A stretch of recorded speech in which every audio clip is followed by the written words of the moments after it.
Let me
Welcome, welcome, welcome, ladies and gentlemen. It is the Oops. the 300th show.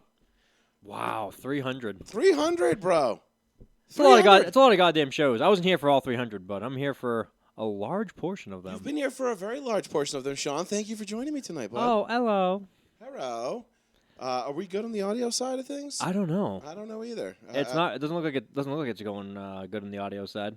It should be. We didn't go to the NB. Did we go to NB Guide too or no? Yeah. Yeah, it's not showing up. No? Well, Oh, that's on you. Oh, man. I don't know if the audio is working. It was acting a little fruity. Not going to lie. It was acting a little fruity. But I'm not sure. So hold on. Let me get to I think, yeah, great way to start off our 300th show, right? Like this. audio issues as always. Right. It never fails. It never fucking fails. I don't change anything. I don't touch anything. Nothing ever changes in here. And yet here we are. It says it's good on our end, but, you know. On free agency eve? Technically, it's free agency eve. I mean, technically, but technically. we're already in the legal tampering period, which is AKA you can agree to deals, just can't do anything until tomorrow. True that. Which means basically free agency started yesterday at 12 o'clock. Yep. So we know where everybody's going. We know what everybody's doing. Mostly everybody. I mean, there's a lot of guys still unsigned. Yeah, that's true. But, man, I mean, we can get right into it. We can start with a different topic. I mean, I don't want to bury the lead here, but it's been an excellent day for Patriots fans all around. Yeah, so we'll kick it off with the Patriots. Obviously, we're going to get right down with it. To the NFL free agency is the biggest thing going right now. We've got a major programming announcement coming up at some point during the show. We'll see. I'm trying to get Darkness on the line to. He's not here tonight. So yeah, is this like not? Is something like fucking up with this thing? Like I don't know. It seems like Facebook's fucking up right now. I feel like Facebook's fucking up. But anyway. It doesn't matter. We'll figure it out. Somebody will chime in and tell us. They always do. But about the audio, saying, "Oh, I can't hear you guys." Yeah, somebody will say, "Oh, no audio," and we'll go, "Okay, hold on. We'll be right back in 5 minutes. We'll try this again." Yeah. But it should be fine. Everything on my end looks good. Just but you never fucking know with this thing because it's fucky. It's touchy. Mind of its own. I know, right?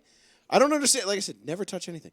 But anyway, so let's get right down to it. We'll get down to. We'll get down to the NFL free agency. Obviously, the Patriots slam dunk on day one. We'll get into start off with a bang in day two as well. Yeah, day two did not disappoint if you're a Patriots fan either. We'll get into that. So we'll get into them. We'll get into the other moves around the league. We'll get into a little Drew Brees retiring. We have Taysom Hill and his ridiculous contract. fake, ridiculous contracts. Well, I mean, it still happens, so it's semi-real. We can talk. It's about, real to me, damn it. It's real to him. You can damn well bet he's telling everybody, I just got 4 years, $135 million for Taysom goddamn Hill. But yeah, there's so much information that happened in the last since in a week's time. I mean, I really don't know anything about basketball or baseball. Baseball seems like it's non-existent still right now. Well, I know it's spring training and everything's trading. Baseball is what, 17 days away from opening day now? Doesn't even feel like it. And I mean, does anyone care? Honestly, I'm sure some of the good teams do. no, I mean some of the fans of the good teams do, but does nobody care? Nobody cares though, right? Oh, plus we have other Red Sox news today in which a current basketball player has become 2% owner of the Boston Red Sox? Yes. There is a certain basketball player that is now officially an owner, not just hyperbole, of a Boston team. So they've got that. How does that work? How do you allow this man to buy in to that team? To our team, not it's much my team now. You've neglected them until John Henry either dies or sells the team. Which yes, and we'll dive into that. We'll get into that a little bit later. The audio is good, by the way. Okay, good. So we're good. But no, we'll get into that. We'll get into Drew Brees calling it a career. First and foremost, though, Sean, I did want to acknowledge what today is. What is today? Today is March 16th. Ergo, Stone Cold Day. So, Sean, in light of Stone Cold Day, I got a treat for us. I went ahead Go on. and made us some Stone Cold margaritas. Oh, Jesus Christ. So, guess what, buddy? You get to drink a margarita with me. Oh, okay. So, don't yeah. Just give me the ice right in my hand. Yeah. That's cheating, Sean. Stone Cold would be very disappointed if he heard you say I that. don't think he uses ice in anything. What? Did I say what? Huh?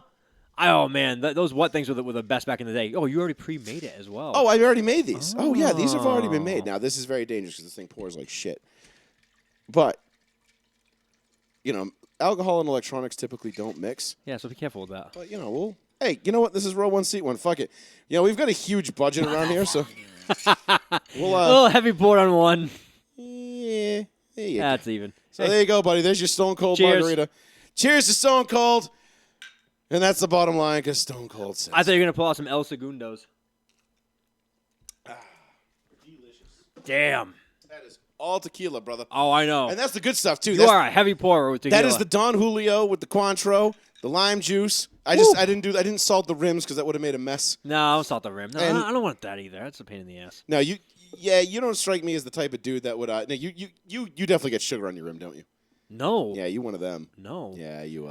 If it's the Don't lie. no October, and if it's what's that seasonal apple cider shit? Mm-hmm. What do you what the fuck you call those things? I like Down East cider. It's like a local cider company. Yeah, I like that. And then they'll do the holiday rim for that in October. Oh, I'm all about that in October. But for the rest of the year, no, you don't keep doing that. No, you don't sugar your rim. But I don't know.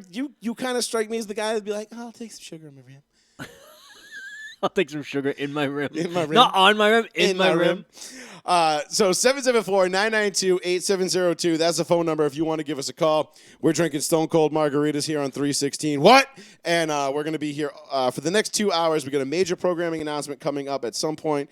I don't know. Does it look like are the comments working? I don't know. I don't know. It doesn't seem like anything's working tonight. So if things are a little fucky, please let us know. If you can comment, please comment. Let us know everything's working. Obviously, Darkness isn't here. He was injured. So Darkness was injured on Sunday, and not life-threatening. He dropped a We don't refrigerator think. on his back. He basically, so he claims. Oh no, the comments are working. Thank you, Pat. Thank you, I Pat. appreciate you. So he claims he threw out his back lifting something very heavy. But you and I both know damn well Darkness doesn't do anything physical. Like he doesn't even play softball physically. So I don't know that. I'm just saying. And the rumor has it is he actually fell off his roller skates. And so I did a little bit of sleuthing, and I came up and I found this picture of Darkness just moments before the accident. And there you go. There he is. Just hanging out. I can't even see that picture. He's there he is. He's on his roller skates, and we don't have a picture of the actual accident because we weren't able to, our sources were not able to provide that with us due to legal complications. But there is darkness on his roller skates. Very proud of him. He got those legs very tan and shaved. He is the darkness for a reason. So, but yeah, he's looking very chic, very athletic in that picture, more so than what he usually is. But there he was. He definitely fell off his roller skates. You done messed up, Keith. He didn't fall off any. He didn't pick anything up heavy. We know darkness doesn't pick up anything heavy. He just has other people do it for him. No, he's fine. No, he wouldn't even pick up the 2 dimes off the floor for like 3 years. So that was too heavy. I think those dimes are gone, by the way. I don't know where those dimes went. No, they've probably been gone now for God knows how long. Oh, Jesus. So before we get started, the one thing we do want to do is we did want to acknowledge the passing of one marvelous Marvin Hagler, one of the great boxers of the 80s. Local Brockton guy, isn't he? Yeah, he was the pride of Brockton, wasn't he not? Or at least he was born in Newark, but I thought he grew up in Brockton. Or something along those lines. I think he was I'm not going to lie. I think he was a Brockton-based fighter. He was definitely out of my definitely before my time. Oh, but absolutely, mine too. But you can go ahead and watch Marvin Hagler and Hearns.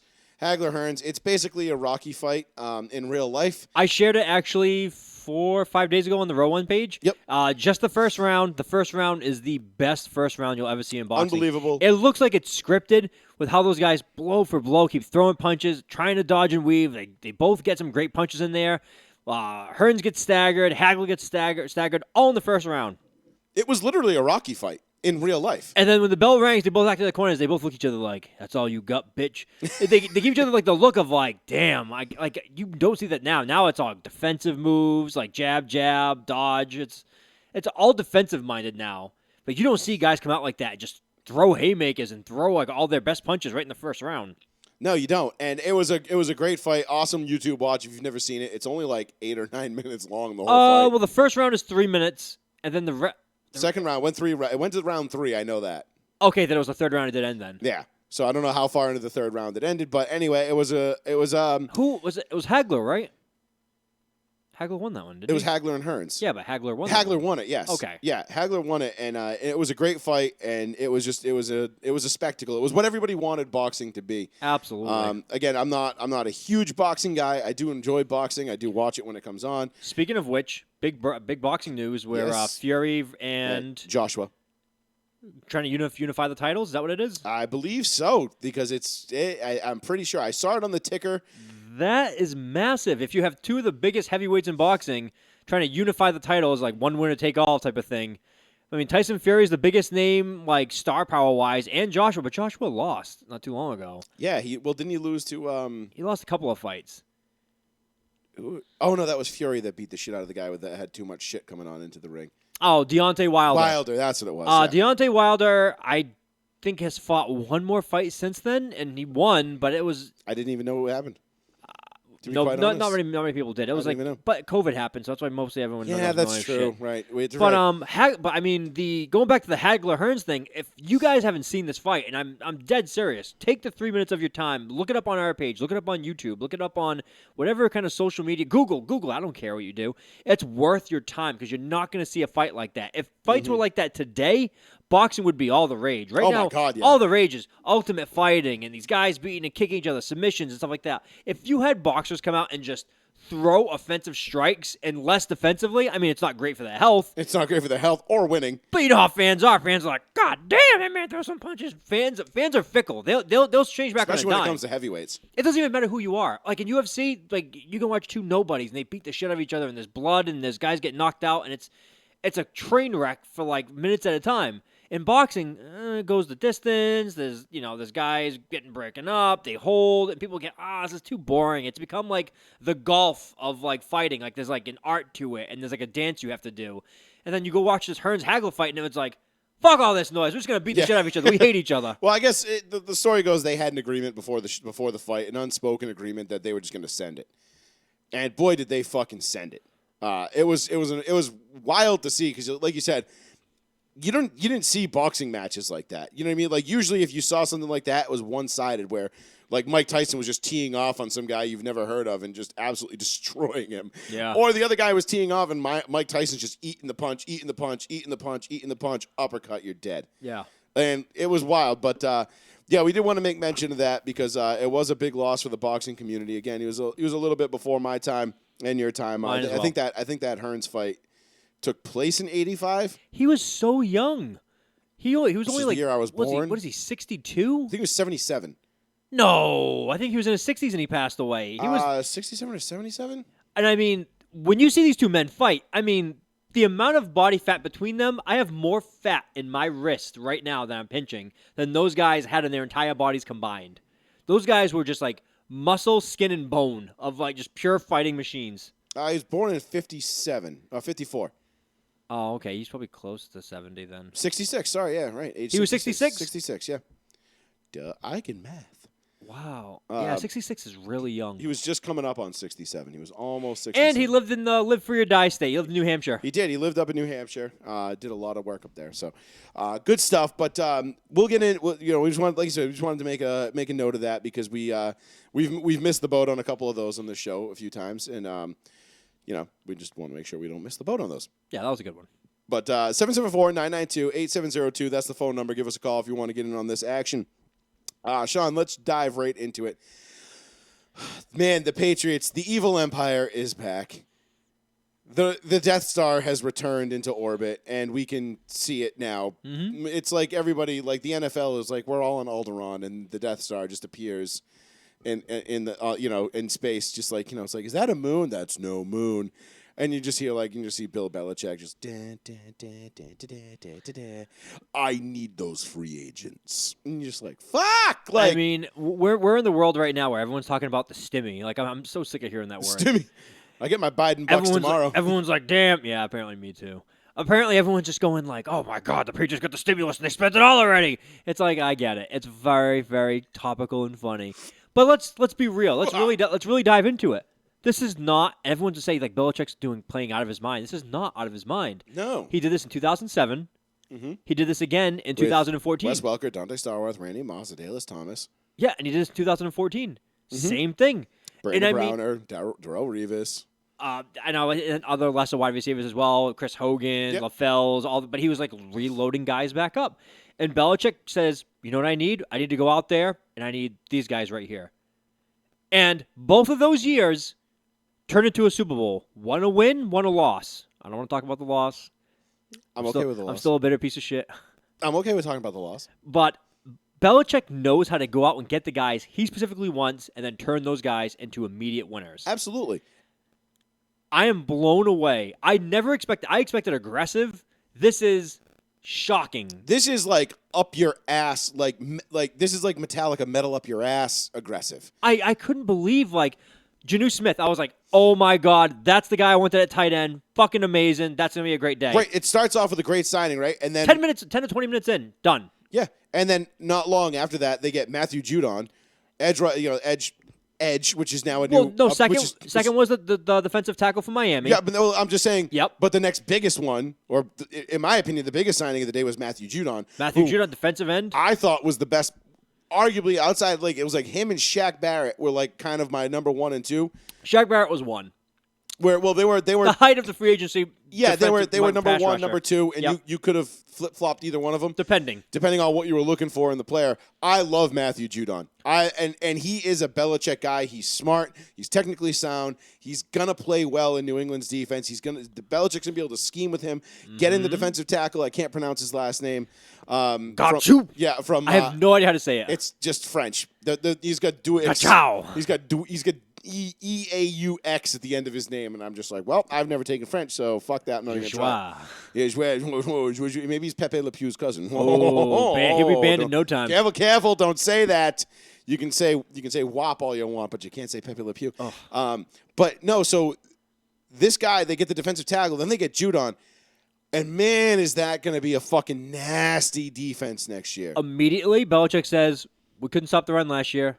I'm fucking fixing this. Yep. And then don't forget, they got Anderson from the Jets. Anderson is a well-known run defender. I mean, he's not a good pass specialist. If you leave him out there by himself, the guy can't get to the quarterback worth a shit. But he's a great run blocker. Yeah. So, I mean, you talk about 3. Run stuffer, I think is what you meant to say. What did I say, blocker? You said fuck. You were thinking of run stuffer. You were thinking of Thicky Boy. Oh, don't get me started on Big Trent Brown. We got Trent Brown back, and my eyes were like, I was like, we have two of the fattest men to play offensive line on the Patriots. It's like it's Larry Allen and fucking what's his name, the guard from Dallas that John Madden was absolutely in love with. Oh my God. What was it? Not Oh, Larry. come on. You said Larry Allen and you ruined it. Who's the fucking other guy there? Oh my God, I can't believe I can't. Nate Newton. Was Nate Newton? Yeah. Nate Newton wasn't that big. Nate Newton was like a biscuit shy of 450, bro. Was he really? Yo. Wow, I don't remember that. I thought he was like 300 That pounds. man used to like go to like this diner and just clean it out every day for Shit, lunch. I don't remember that. God damn, I'm getting old. Nate Newton. That was like John. Remember John Madden was just like infatuated with him because he was this big fat dude and he was like, oh my God. Yeah. And then Nate Newton, or that was Larry Allen that ran down somebody on the sidelines and like they had just like the two best athletic fat guys ever.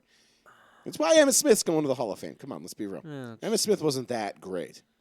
it's pretty great. Let's watch all the Cowboys fans be like, what? We signed. What the fuck is the number of this stupid fucking show? signed Cooper. But no, so Bill Belichick absolutely goes buck fucking wild day one. Obviously, Smith and Judon were the two big ones at day one.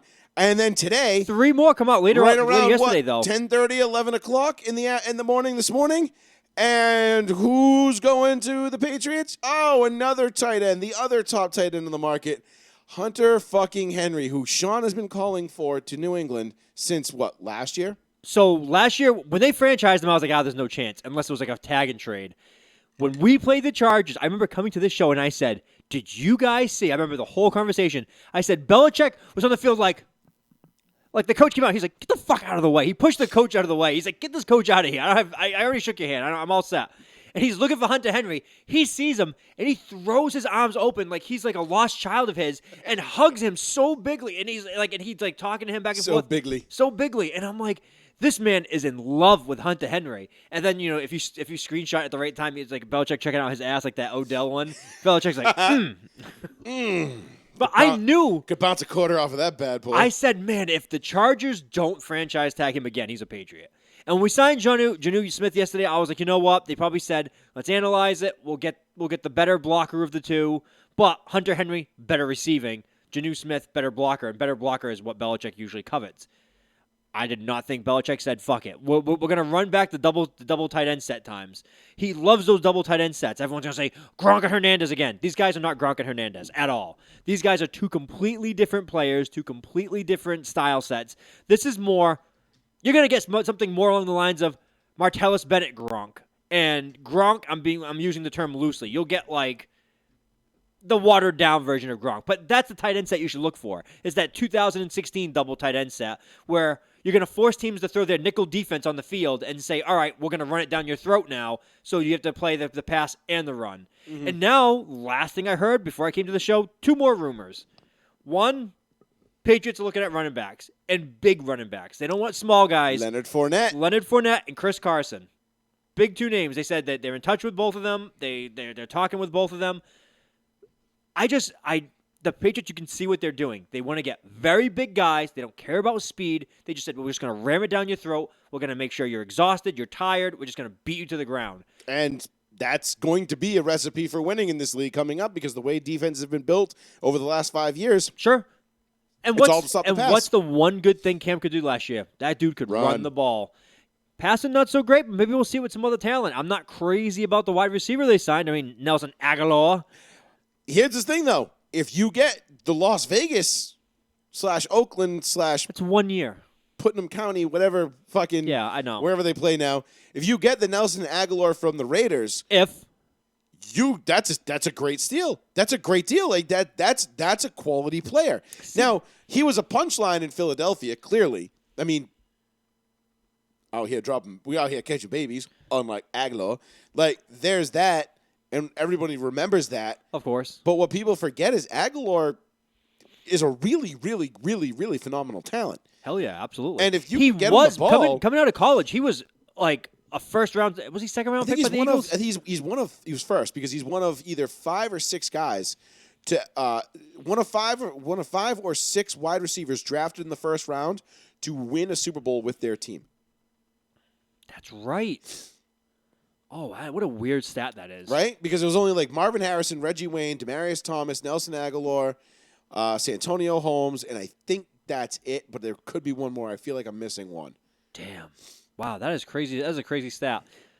I mean, he didn't really help that team that much. I mean, he was like the kind of cast off on I'm that sorry, team. at least in the last 25 years or whatever. Yeah, Like yeah. since I'm sure there's been 96 or I'm sure whatever there's it been was. something like in the 90s or 80s. Oh yeah, I'm or, sure like Lynn Swan or some shit was like first round pick, whatever. Okay. So, yeah, there's like fucking 20 guys picked. yeah, That whatever. doesn't matter. Right. Yeah, yeah. It was like, oh yeah, we're on round 73 of the draft here on day There's only 10 14. rounds, whatever it was. Yeah, it was. Yeah, Carl Mecklenburg? Wasn't he 11th round pick? Some bullshit. Yeah, They just keep picking guys until like, all right, teams are full. We're done. Yeah, no, okay, this is enough. And all the draft rooms used to be all the guys together, like at like a draft day event. They're all smoking with like magazines and like charts next to them, and like we're gonna take this kid out of Utah. And Totally different time. just to let the listeners know real quick, I just pinned a tweet at the top of our feed. It's the link to Mixler.com. You'll see it at Mixler.com/Joey-Fats. I've had a few people come up ask me, is there a way to listen to the show live without being on Facebook? Sure. So there it is. You can click that link. That'll Bang give you biscuit. just the live audio. So you don't have to leave Facebook open and tie your phone up. You can go through, scroll through other shit on Facebook, look at other things. I know for me personally, Yeah. like I can't watch. I mean, I'm not sitting down and watching don't more have than that kind like of time. 3 minutes of a video on Facebook. I got a 2-year-old. A 2-year-old takes up all my time. Yeah, he's gonna be screaming in 30 seconds. I need to be able to take my phone, throw it in my pocket, and then listen to whatever's being and go about your day. and go about what I'm doing. I don't have time to watch it. So that Mixler.com/Joey-Fats, that's the link if you want the audio only. So just keep that in mind. I'll put that up on the New Bedford Guide one as well. But that's what that is. So you can keep that there. So and then the two rumors going back to what the Patriots are talking about is the big running back, what we just discussed, and then potentially trading Gilmore for either moving up in the first round, or the other rumor has been trading for Odell Beckham Jr., which would net the Patriots that number one coveted wide receiver people have been looking for them for a long time. I'm amazed with how much they've actually attacked free agency and the trade market right now, and they're just like not slowing down still. And so far, apparently, we still have like $35 million in cap room because Belichick has backloaded all of these deals, expecting the cap to explode in the next few years with all the new TV deals. Yeah, so which is going to happen. So he's going to backload the deals, and he goes, "Oh, I'll address it then." Yeah, I think you're going to see a lot of that. I know, we'll get into the Broncos in a minute because it revolves around Deshaun Watson. But the Broncos did the same thing with Von Miller and Darby. The Broncos only spent, I think, $4 million against the cap to sign both of those guys because the way they structured the contract. Yep. So it works out. But you're right, and so the cap portion of it, the money spent. And what's crazy is I sent you guys a stat. I think it was Warren Sharp. Yeah, it was the Warren Sharp one. And this is a crazy stat for free agency because a lot of people think like if you just go out and just throw money at the issues, you'll win, right? Well, wrong. Not necessarily. So the Jaguars have now spent, as of today, this was a couple hours ago. The Jaguars have now spent $1.4 billion in free agency since 2011. $1.4 billion. So 10 years. In 10 years. They average over $100 million in offseason. It is by far the most in the NFL. In that same span, they have lost 75% of their games, and they are now on their fifth head coach. How do you lose 75% of your games to spending $1 billion? $1.4 billion, almost $1.5 billion. And it's not it's like $1.5 million. Like what's the fucking no $1 billion and $1.5 billion. That's a big deal. Damn, that's a huge difference. So these guys have spent. So just so you know, so this is where. And this is where I saw a lot of the criticism because it's been a really, really, really, really rough 36 hours for the nobody wants to play for Bill Belichick crowd. Man. Because, Jesus Christ, are they getting dragged right now? So I'm so happy on many fronts because, one, it makes me look smart because I was like, they're going to be aggressive. They're going to go out and get guys. Didn't think this many. But then I said, it's just not true. Like, money is a big contributing factor. And then after some of the deals have come out, we saw the Jonnu Smith deal. We saw the Jonnu Smith deal. We saw the Judon deal. These guys are not taking top of the market values. I mean, it is. Trust me, it is. Jonnu is like the third or fourth highest paid tight end in the league right now. Mm-hmm. But it's okay. Like, that makes sense. Like, he should be third or fourth highest. Typically, the best guy in the market is going to reset the market when Absolutely. You get in free agency. And then Shaq Barrett signed whatever it was, like $74 million, and then Judon signs for like $48. And I was like, no, I think it was more than that, wasn't it? It was 48 or 50. I think it was 68. Wasn't it 5 years, 68? Or 6 years, 68? No, it was less than that. It was like $10.5 million a year, whatever that Yeah, so it must have been 48. On average, but it doesn't. Yeah, it's not gonna so work it out must like have, it that. must have been 40. But it was like I 48. was like, okay, like that's a great deal. And then we heard that the Nelson Aguilar, I can't say his name, Nelson Aguilar news, and then we heard the Kendrick Baby Bourne news, dropper. and then I'm like the Kendrick Bourne like $7.5 million a year, and then you look at it and it's all incentive based, and he's only getting $3 million this year, and I'm like, I'm very happy with this. It's a lot like the Cam Newton deal that everybody was freaking out about. Oh, how are they going to give Cam Newton $14 million? I was right effing there. I saw $14 million, and I texted you guys. I said my heart is gone. Mm-hmm. I said $14 million for Cam. I said I wanted Cam back. I said I'm all for it. Bring him back. I'm happy to have Cam back. I think he's a great culture guy. I think he kind of got dicked with a lot of the team we had last year, but I really liked Cam, but not at $14 million. And then you see it's actually $5 million base. And then if he plays all 16 games and doesn't make the playoffs, it becomes $8 million. And then the rest of it is playoff and Super Bowl win based. So the max he can get is $14 million if he wins the Super Bowl and wins the MVP. I mean, pretty good year. 14 million reasons to try to win Super Bowl MVP. He doesn't need the money. I mean he's going to go back. If he wins the Super Bowl and gets the MVP and all that bullshit or whatever else you're going to give him, or a comeback player, I don't even know. It's still fun. It's still, 14 First of all, he wins, and then he goes right into a TV deal market, which is going to be always hungry for quarterbacks. And then you have teams like Washington still looking out, who Washington signed another psychopath yesterday. And then you'll have teams like the Bears, and you'll have all these teams who are always quarterback hungry back in the market for a quarterback. So if Cam does well with all this offensive talent, it only makes him look better for next year. Of course. And I still think that Cam was signed for the sole reason of the Patriots are moving up in the draft to get a quarterback and play on a rookie quarterback deal.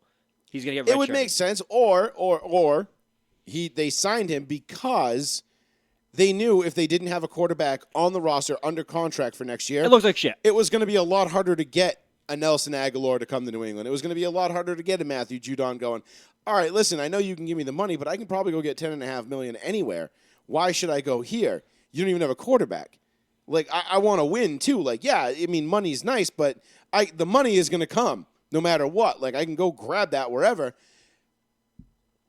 If you have a quarterback on the roster that I believe we can win with, all right. And if Cam is your lowest option, I mean, I'm on the train of Cam Newton had a rough year last year, and he has nowhere to go but up, and I believe that's the only direction he's going to go. I believe, and this is what I said, and if you look at the roster that the Patriots trotted out last year, week in, week out, arguably one of the worst in the league. Oh, come on. It was the worst. It was pretty bad. Like, as a Patriots fan, I don't know. I mean, we lost Edelman, and then we couldn't throw the ball at all. I'm just saying, like, 1 through 53, it was one of the worst rosters in the league. Oh, yeah. It was bottom 5 for sure. Now, the Bears had the worst quarterbacks in the league, but the Patriots were a close second.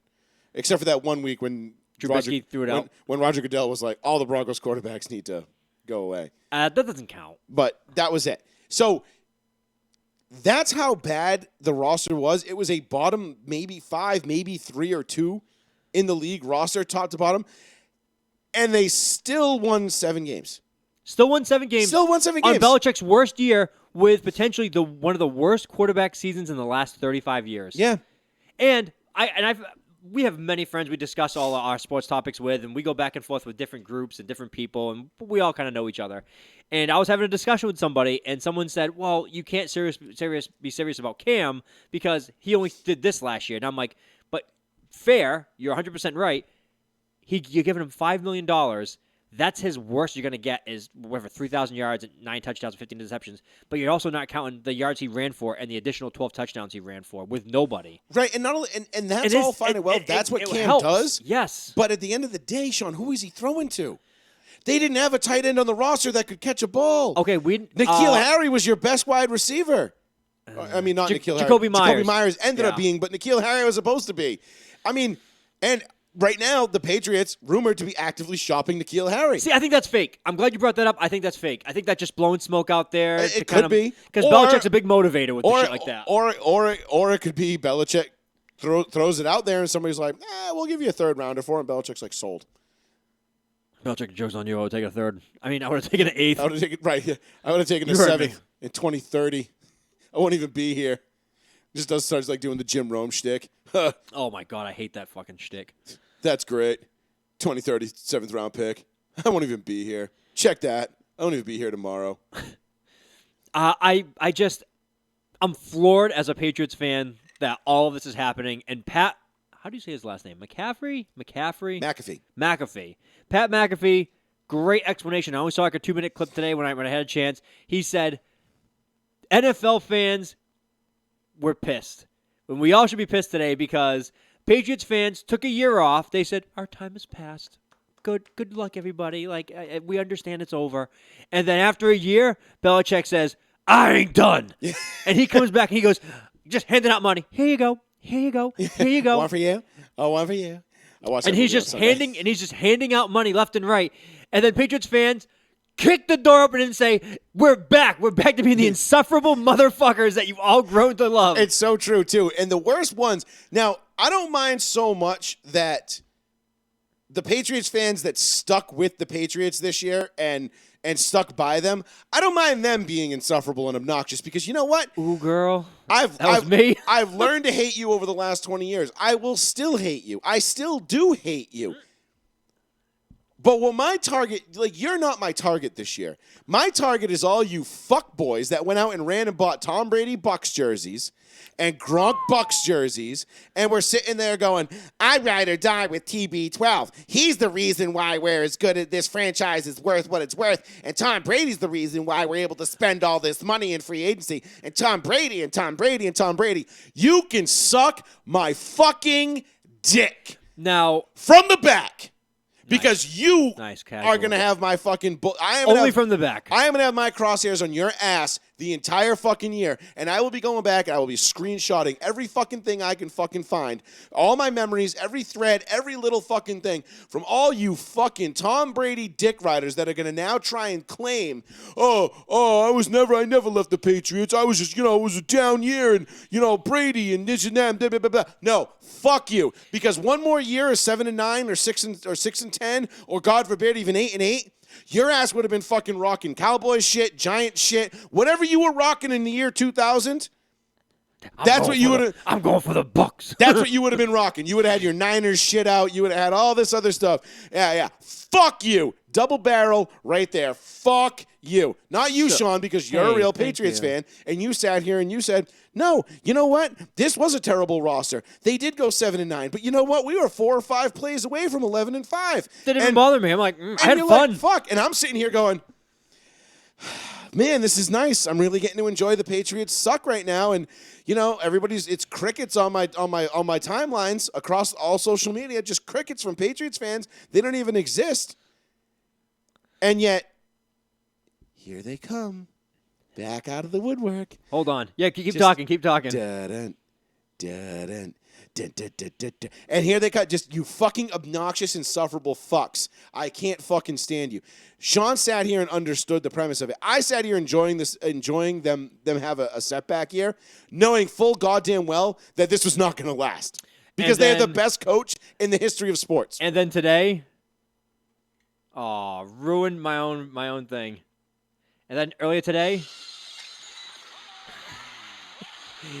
dude, if you know me, I've been using this Bill Belichick video of him walking out to Stone Cold's music nonstop. I absolutely love it. I've used it for everything. I used it 4 days ago on the Rowan thing. That's the bottom line because Stone Cold said so. And Belichick, you didn't think we weren't getting a Stone Cold bite in on 316? Oh hell yeah! And Belichick walked out there and he gave the double middle fingers to everybody in Stunner. Especially that little kid in Detroit. Those 2 kids, they were brothers. First of all, Bill Belichick is the only person to ignore 2 children and then get those 2 children interviews with a national media outlet. And they're like, how did you feel? And the kids were like, I just wanted to shake his hand. Like, didn't really bother me. It's Bill Belichick. He's pretty cool. I love it, though, because you know what? Honestly, and I need this as a Patriot hater. I need this. Yes, you do. This. I need the Patriots to be relevant because otherwise, what do I have? I can't hate the Chiefs like I hate the Patriots. I can't two hate Chiefs the Raiders fans. Yeah, but you know what? Those 2 Chiefs fans, they're right. They're respectable, knowledgeable football fans. They're not insufferable dickbags like everybody that lives in New England. So it's just there's a difference there. The only fan base that I think that sucks as much as the Patriots do or comes as close is the Raiders. Raiders fans fucking suck because every year they're like, this is our year.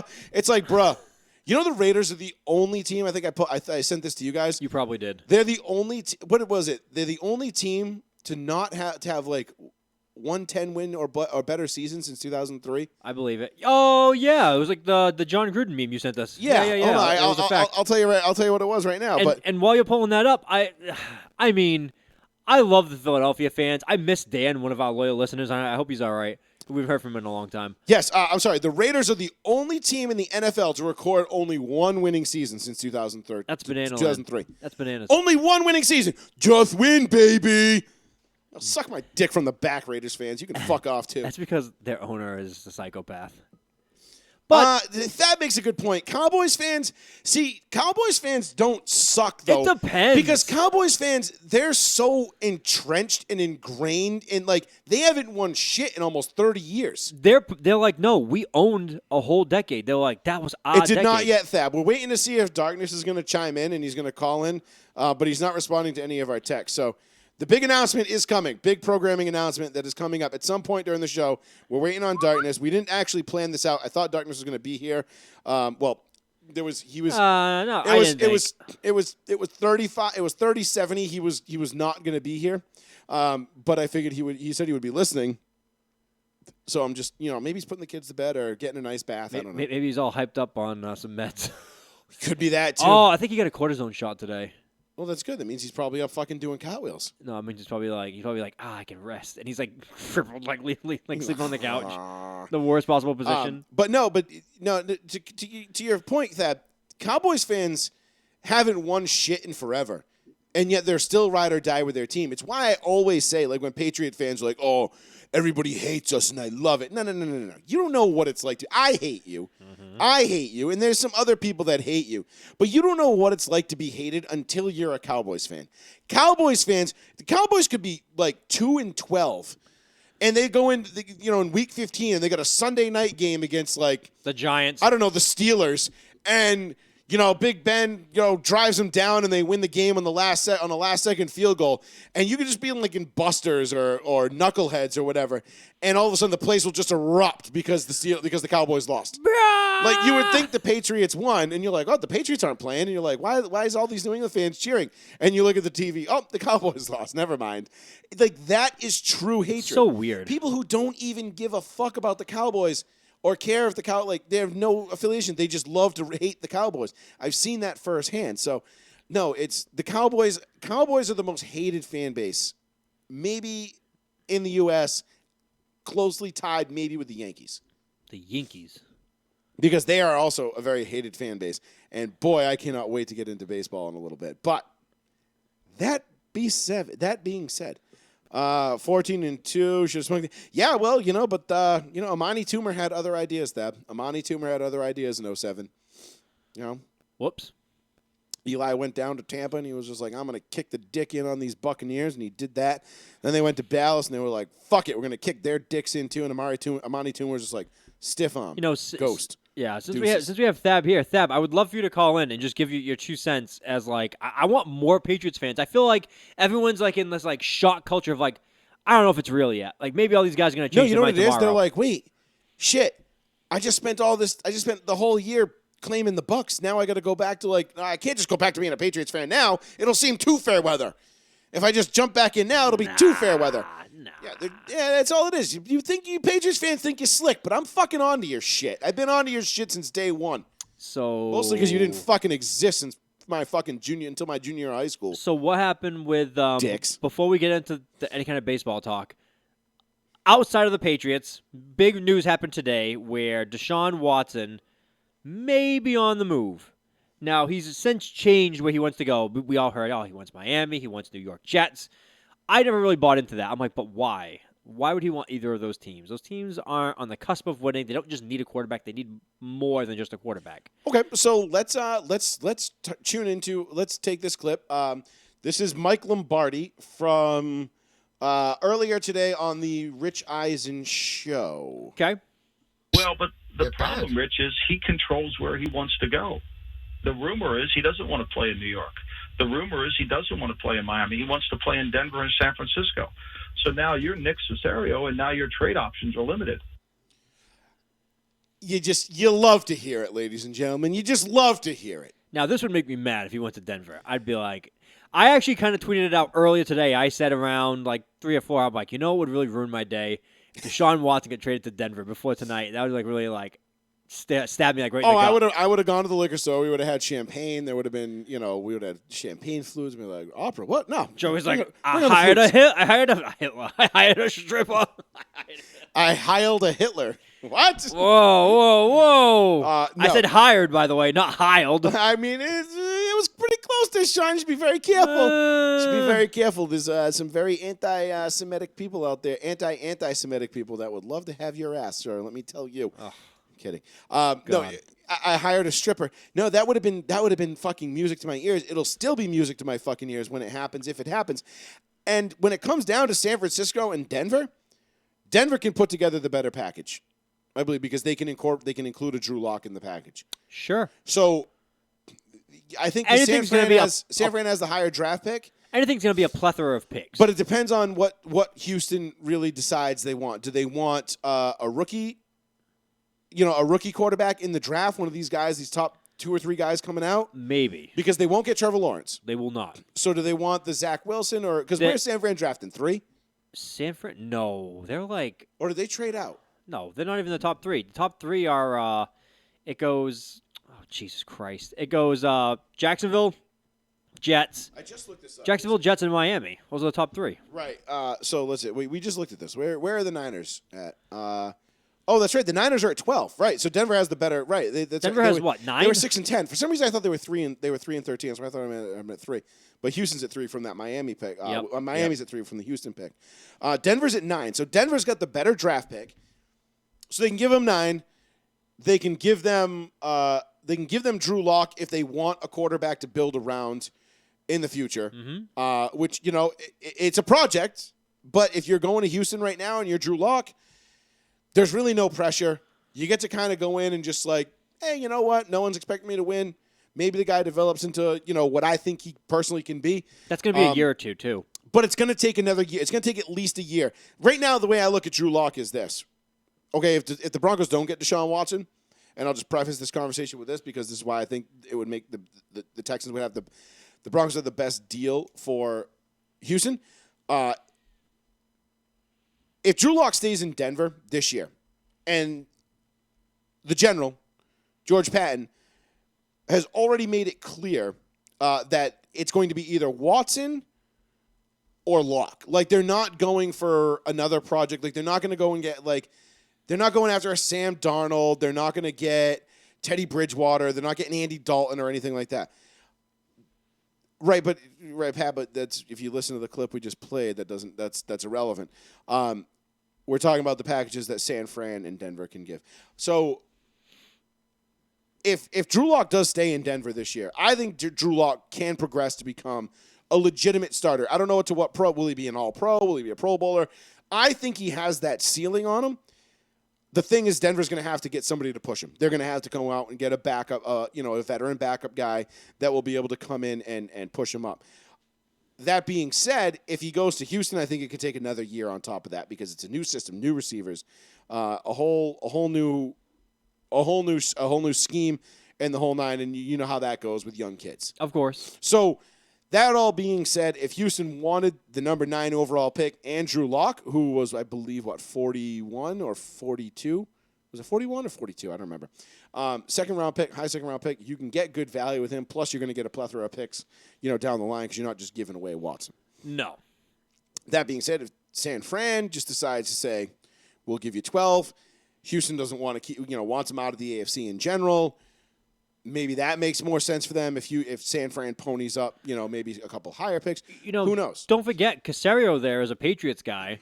Caserio might like Jimmy Garoppolo. We don't know. That's true. Jimmy Garoppolo might be the throw-in in Texas, but then that's something Caserio actually looks forward to. Maybe it is. Maybe, yeah. I wasn't even actually thinking of Jimmy G. I was thinking maybe. Jimmy G's got to go somewhere. He's got to go somewhere. So if you get Jimmy G in the 12 or Drew Lock in the 9, I guess then it comes down to who ponies up the most on the back end of the deal and says, okay, we'll give you 3 first-rounders. We'll give you, 3 first-rounders and a quarterback. We'll give you 3 first-rounders, a quarterback, and a 4th. Now, if I'm the Patriots, not to shoehorn the Patriots into this, if I'm Bill Belichick, I'm going to be 70 years old. My window's closing. I don't want to coach forever. I know I said I didn't want to be coaching at 70, but here I am. Mm-hmm. I just saw the quarterback I've had for the last 20 years win a Super Bowl without me in his first year with a new team. I just went 7-9. How fast can I get back to the game and win it and just stick it in everybody's ass and just say it's not just about him, it was me too? You give up the future for Deshawn Watson. He's 23, 24? 24 years old. 24 years old. You say, take our first this year, take some second and third round pick, take the whole draft if you want, and we'll give you picks in the next couple of drafts as well. Well, it's going to take probably, at the very least, I think it's going to take 2 first-rounders if you're giving up a quarterback like a Jimmy G or a Drew Lock, a quarterback prospect.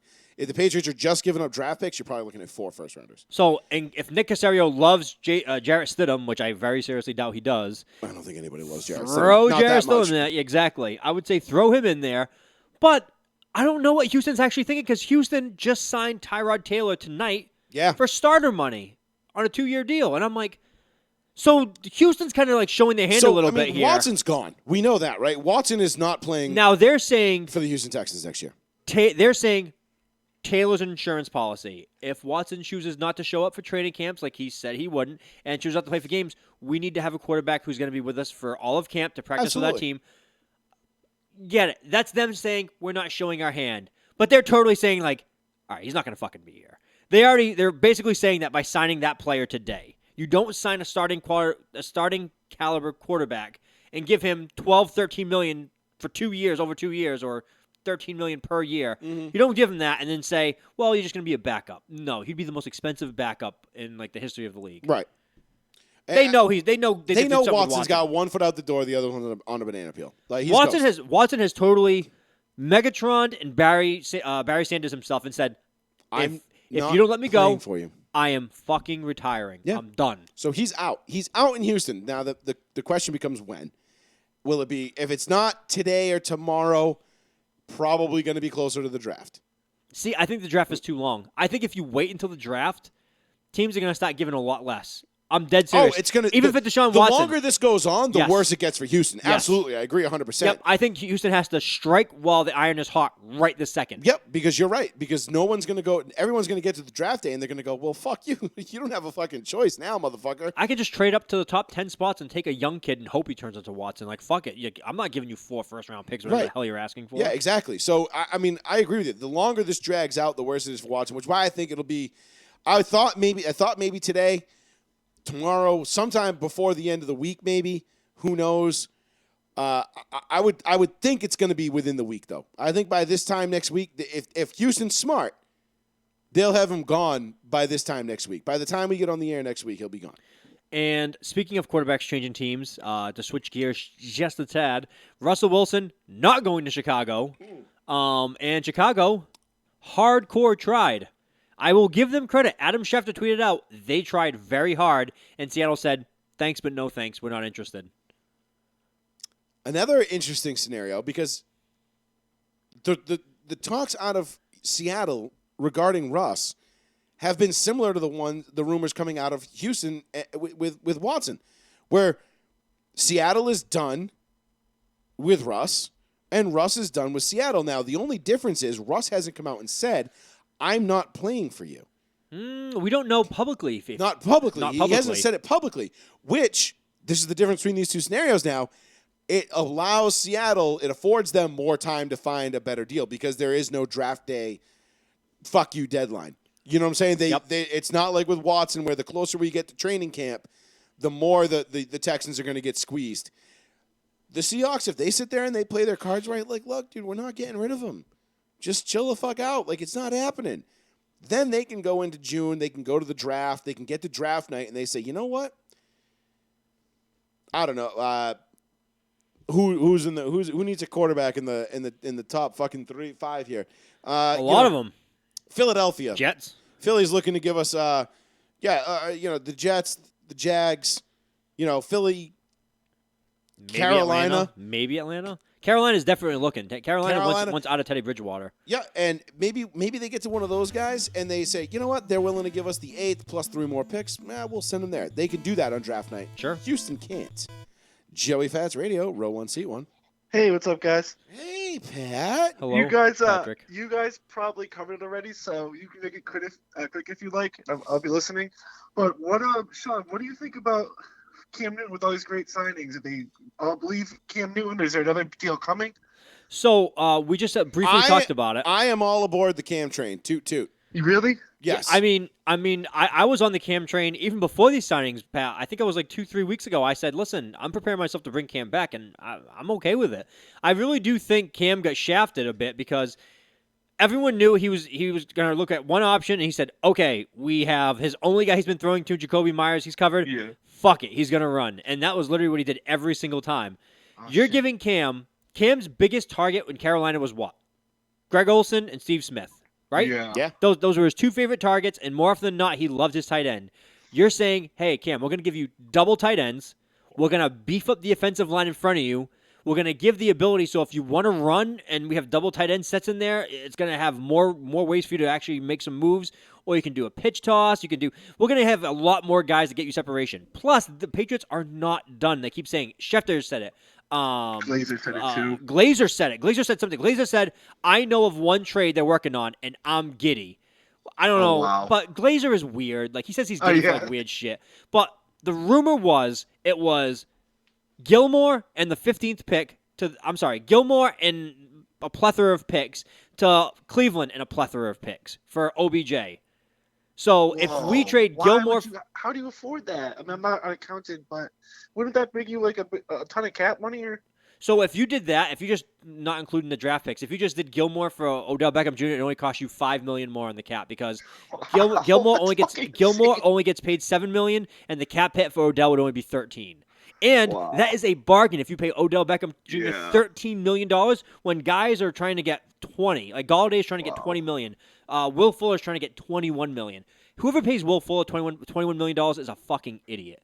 The guy cannot stay healthy. I love Will Fuller's game, but availability is your best ability, and he doesn't. And he just got popped for drugs too, so you don't know what this guy's thinking. He's probably working out with Brian Cushing down there in Houston. Let him. Good. He needs that. can someone work on Cam's? Is there any chance that like Cam's shoulder can just get stronger over the offseason, you think? Absolutely. 100%. Absolutely. See, I'm in the camp. I'm in the camp that I personally believe that his shoulder is just shot. I think he's very limited thrower. I think he's an excellent runner. He can take a beating. Like he's built like a linebacker. And even if Sean's right and his shoulder is shot, I think Cam can adjust his game to accommodate that. Like I don't think he has to. There's no deep game here. He doesn't have to throw a 90-mile-an-hour fastball 48 yards down the field to hit a guy in the seam. Like no, they can adopt the offense to his skills and what he's able to do.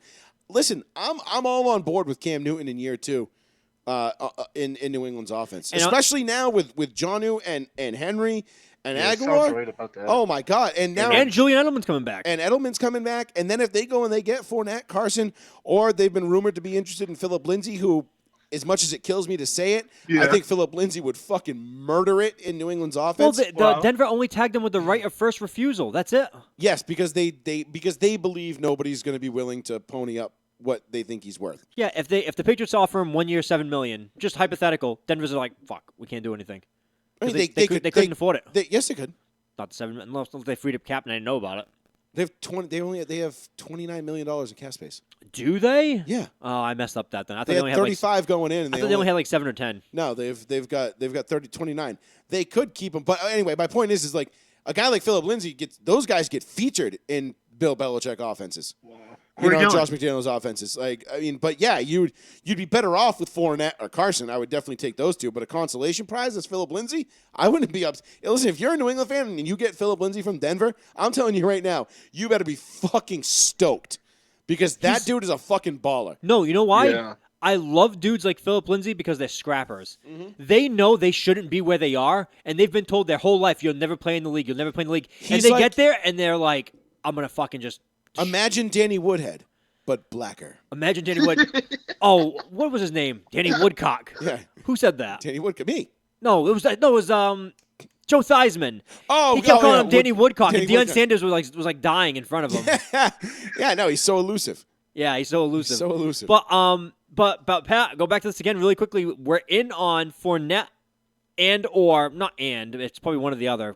Chris Carson, both big, bulky backs, which I think Belichick is in like a whole, like I was saying it earlier. Thick boy. He's in a big boy mood. He doesn't care about speed. He knows defenses are smaller and quicker. He's like, you know what? I'm just gonna knock these guys down and make them exhausted. Like I'm gonna just bully the shit out of them. It's gonna be like that Chargers playoff game, from 3 years ago, 3 years ago, 2018, when they just absolutely bullied the fuck out of the Chargers. And they were just like, you know what? Absolutely. You think we're gonna throw the ball over the law, don't you? Fuck you. We're gonna run it 48 times. So Pat, hypothetically, you can definitely count Gilmore as gone.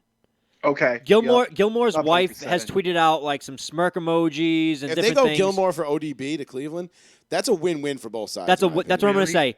You can afford it, and then you could still go out and get Fournette or Chris Carson, and then you've completely rebuilt your offense in one offseason. Yeah. And I hope Cam. I hate all the sports shows I try to turn on when the big stuff happens. Everyone just talks about their agenda. That's why I love calling you guys. But yeah, I hope Cam comes out and does kick butt. It just shuts up a lot of people. Listen, It's I think really Cam petty. has every opportunity because he's fully bought into the Patriot way. He's Yep. fully bought into Belichick. And if you give Dude, him he loves Belichick. I mean, think about it. He got there 7 days before the season started last year? Oh shit. He got there a couple of weeks before the season started, but he wasn't allowed to actually go meet with the Right, team until because 7 days it before was the all season started. Zoom and shit. Yeah, so he didn't even meet his teammates until 7 days before their first game. You give this man OTAs, a full offseason, unrestricted access to the Facility. to the temple in Gillette. And this man, I'm telling you right now, Cam is not a dumb man. He is not an idiot. Not by far. And he loves football. I believe. Listen. I know I've had a lot of harsh criticisms of Cam Newton over the years, and listen, that's not a criticism. That's more of a that's not a criticism, Sean. That's a Von Miller. If this was a courtroom and they pulled out this evidence, they'd be like, "Sir, do you not own this piece of material right here?" I'd be like, yes, that is the golden child. And for those Sacking who Cam are Newton. not watching us live, I am holding up Von Miller sacking Cam Newton in the Super Bowl, like a 16-by-24, not framed yet. It's going to be photo. framed and it's going in my basement. But no, listen, I've had a lot of harsh criticisms for Cam Newton over the years, and it's been well deserved. But I think at this point in his career, what I've seen and heard from Cam, this is a totally different guy.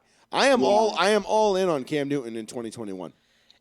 And And I'm not saying that Belichick's. I'm not even saying he's going to be the Patriots starter in 2021 on opening day. I don't know that because we don't know. because I nothing surprises me anymore. Nope.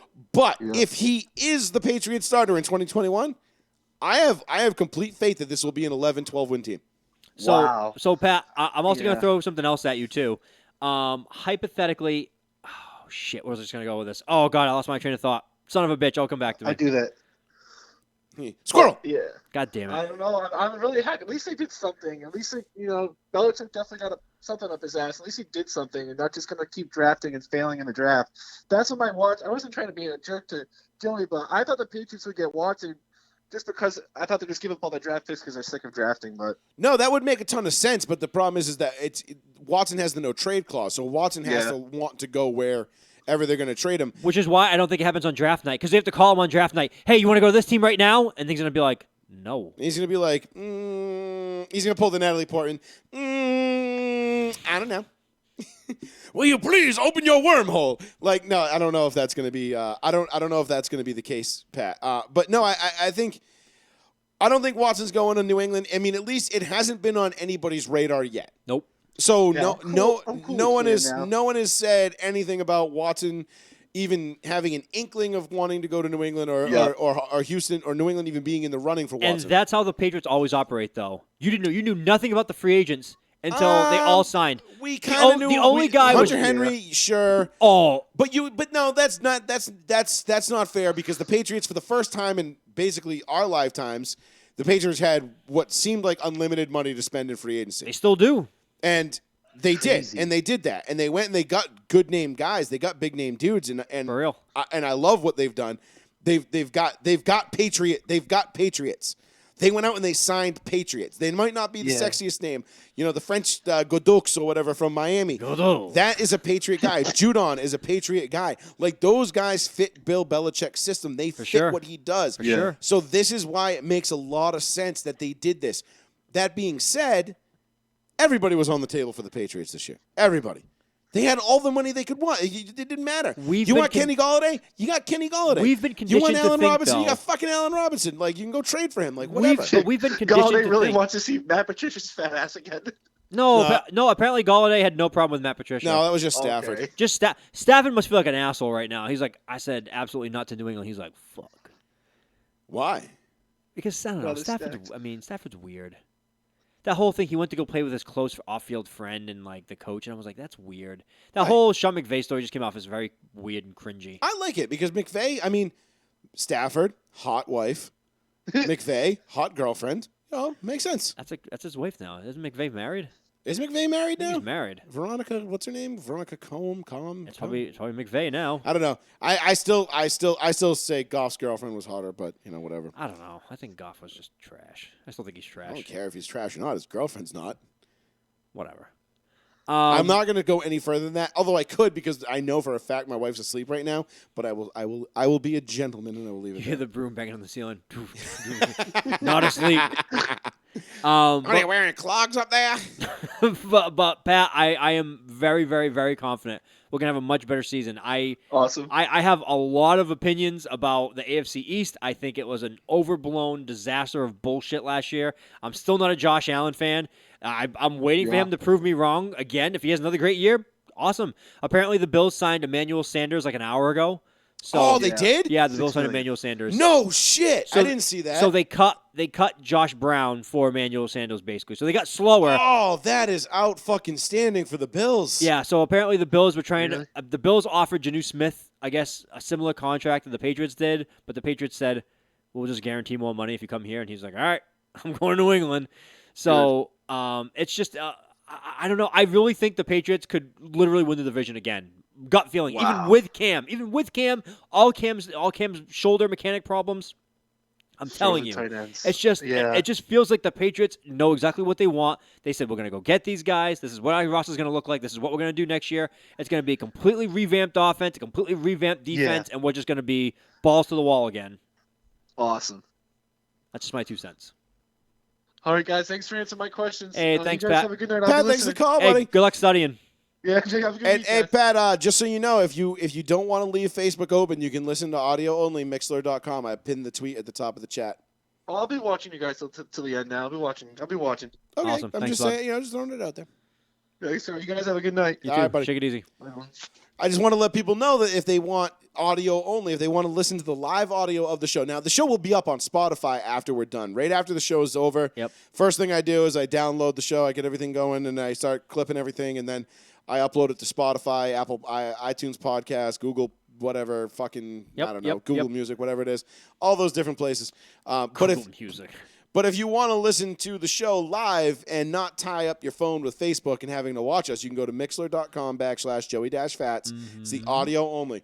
I stopped kind of plugging that for a while because I just thought it was like a lost cause. But then I've had a lot of people over the last few months ask me if hey, how can we listen to you audio only? Yep. So, yep. I figured we'd float that back out there. Like, hey, this is still an option. Smart. It's a high-quality option, too. Mixler's awesome. You don't have to download the app. You can just go to the website on your browser, on It your allows phone. you to stream it live. Allows you to stream it, whatever. They're very flexible. They're very cool. They're a very awesome company, and I enjoy using them very much. We've been with them since day one, actually. 7 years now. We've All been with 300. all 300 shows, which, yes, this is the 300th episode, by the way. So 300th episode. I don't know if we're going to get Darkness on tonight. I'm gonna say he's probably sleeping. To be honest with you. It seems like he may be dead. So we'll wait, Sean and I both. Never mind. We might have to make this out. We'll give him till the top of the hour. We'll give him till 10. Give him That's till 10 before we make the programming announcement. 17-ish more minutes. Major programming announcement. So the Patriots win free agency. For right now. It's a For day and right a half now- in. I mean, but they've already won free agency. Dude, come on. Let's be real. This is a slam dunk. Belichick, it must have pissed off Bill Belichick to go 7-9 to no end. And then and we kind of had to know like this was going to happen, right? Like we knew this was going to be the thing. 07 and 14.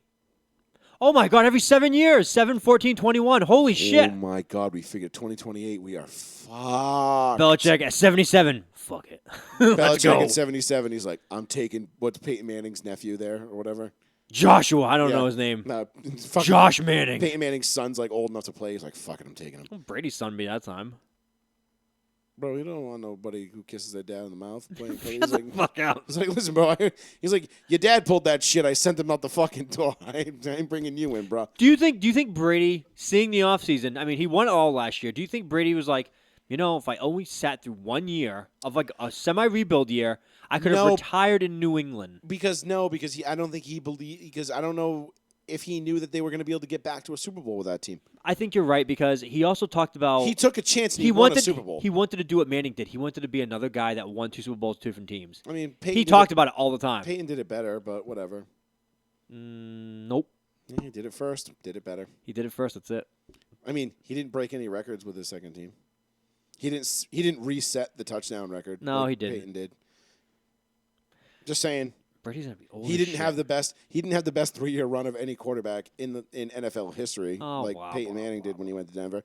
And Peyton also had that pesky neck injury that kept him from feeling his fucking throwing hand for 4 years. But no big deal. We'll just ignore all that shit. What about when they'd have to cut his jersey off the end of the game because he couldn't pick his arms up? Yeah, facts. This is fucking crazy. In other NFL notes, the Chargers, the AFC West made some moves in free agency. Are low key, The Chargers? but major moves. The Chargers grabbed Ryan Lindsley, the center Oh, the center. Okay. from Green Bay. Yep. Did I say Big deal. Ryan Lindsley? Is it Ryan Lindsley? Right? I know it's Lindsley. Lindsley. What the fuck's is? I want it for whatever reason. Ryan popped in my head. Sure. Let's go with Ryan. But Lindsley, he's arguably the best center in the league. Shocking that he left Green Bay. Not really, because he went to a team that is a very young, very talented quarterback. I think Rodgers was shocked that he left him. Yeah, I mean, would 'Cause you they're not boys. be? Yeah, I mean, but Brian Gutekunst and the Packers, they don't spend on free agents. The last time they spent on free agents was the Smith brothers. I'm shocked that they fucking re-signed what's his name, the running back there, Aaron Jones. for the money they did. I am like, really surprised. blown out of the water. They re-signed him. I'm $48 like, million. I'm like, you what? drafted his replacement in the second round last year. I think I they thought got. the whole point was not to resign this man. I think they got gun shy at the last minute, and they were like, you know what? We're just gonna take him. Yeah. That They got FOMO. they got FOMO for sure. They got FOMO. The Chiefs go and grab your boy Joe Tooney. I mean, we were never gonna pay that kind of money. No, but the Chiefs, who basically have to rebuild their entire offensive line, Yep.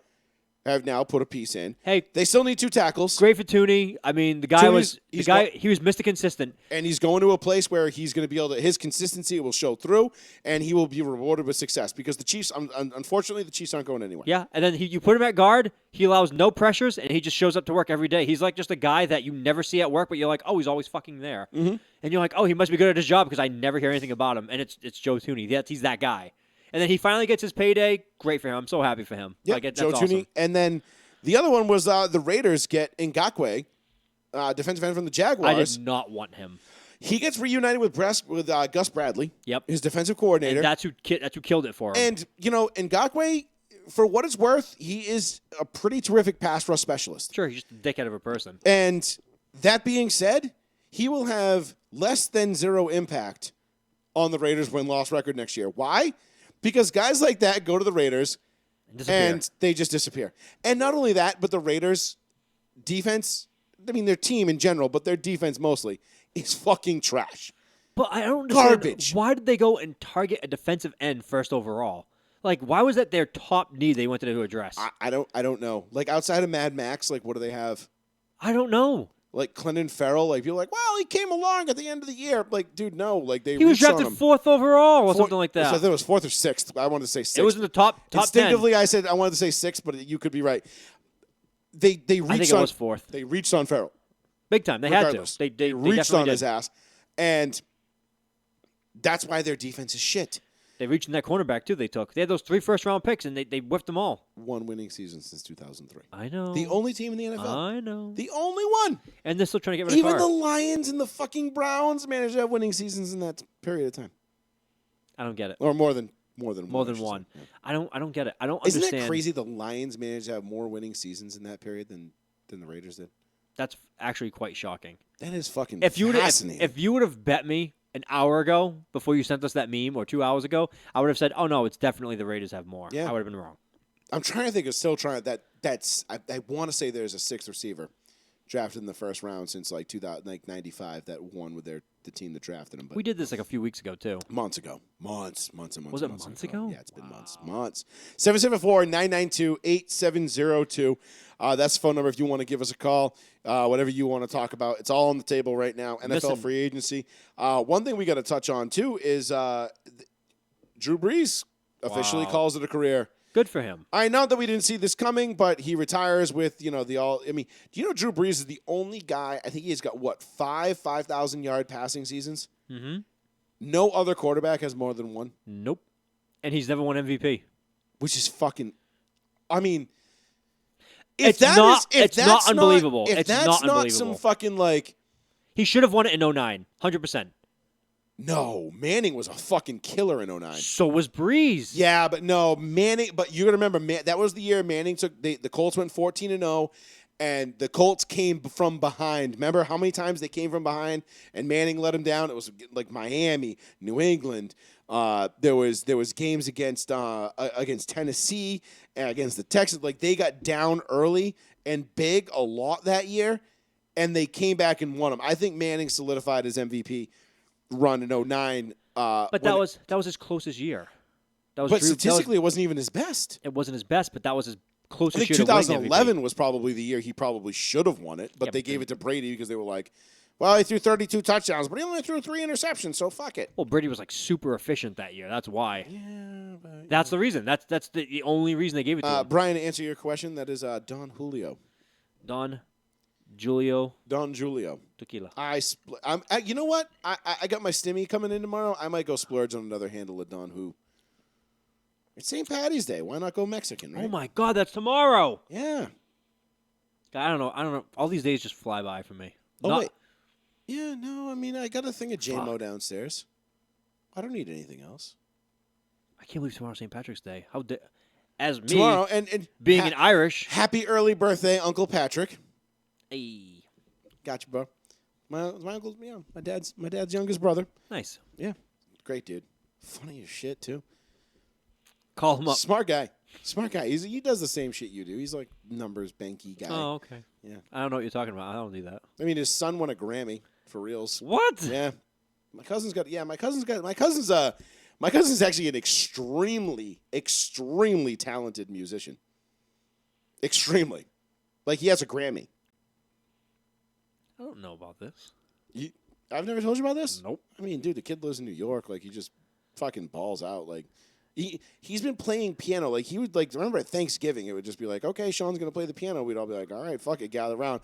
Me and my cousin would be like, oh, God, Sean's going to play the piano. Oh, it's Josh Groban. Oh, I can't wait to hear the Titanic theme again. Then all of a sudden he's busting out, like, fucking crazy, like, Billy Joel shit. And we're like, what the fuck? Like, You want to be a big shot, we're John. where the fuck did you learn this? And it's just like, oh, yeah, he's gifted. And we're like, yeah, apparently, you fucking asshole. Like, Jesus Christ. He's gifted. Oh, he's gifted. Yeah. Fun. And his sister is one of my favorite little cousins, too. Don't tell all my other cousins that. But Nice. she was always like my favorite littlest cousin. What's her name? Sarah. Oh, Sarah I have met. You've met my cousin Sarah? Because she was at Knuckleheads a few times. Oh, probably. Yeah. That's where I met her. Yeah, blonde. Yep. Yeah. That time I do know Sean, too. Duh. Yeah. Well, Many no, years ago. not. You might be thinking of other cousin Sean. There's 2 cousin Seans. I know the other cousin. There's Missouri Sean. Raiders fan from Missouri. I don't know the difference. He's in Kansas City. I don't know the difference. Yeah. Anyway, my cousin's extremely talented, and his father's birthday is tomorrow. You're like, Obviously, oh, he St. won a Grammy Patrick- playing the piano. I'm like, St. Patrick's Day. Patrick, born. yeah, St. there you Patrick's go. Day, I really thought you were gonna go with, my cousin, like Josh Groban. I'm like, get the fuck out of here. Yeah. No, 774-992-8702. Give us a call. We're talking NFL free agency, how the Pats basically dunked on everybody. We got a major programming announcement coming up 8 in minutes. about 8 minutes.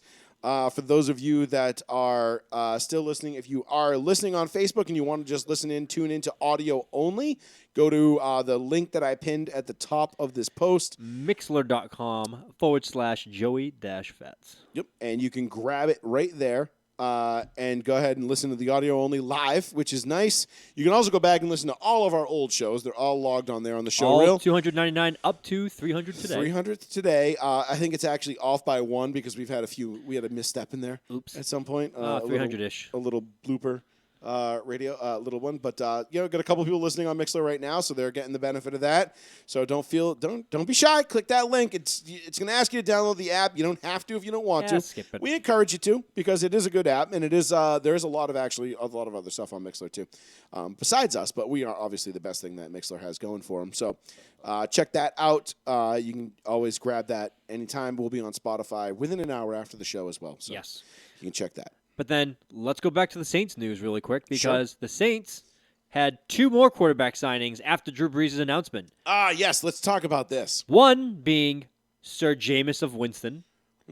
Signed Crabby Legs. Signed a good brother deal, by the way. Could have just said, I want $25 million for 1 year. And he said, no, I'll sign for 1 year, $12 million. Mm-hmm.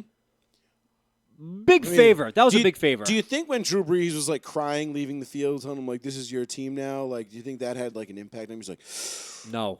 Drew, put this on me. I gotta take this. He got crazy eyes. You see, he's like, "You all guys looking at me?" He's like Kevin Hart, but as a quarterback.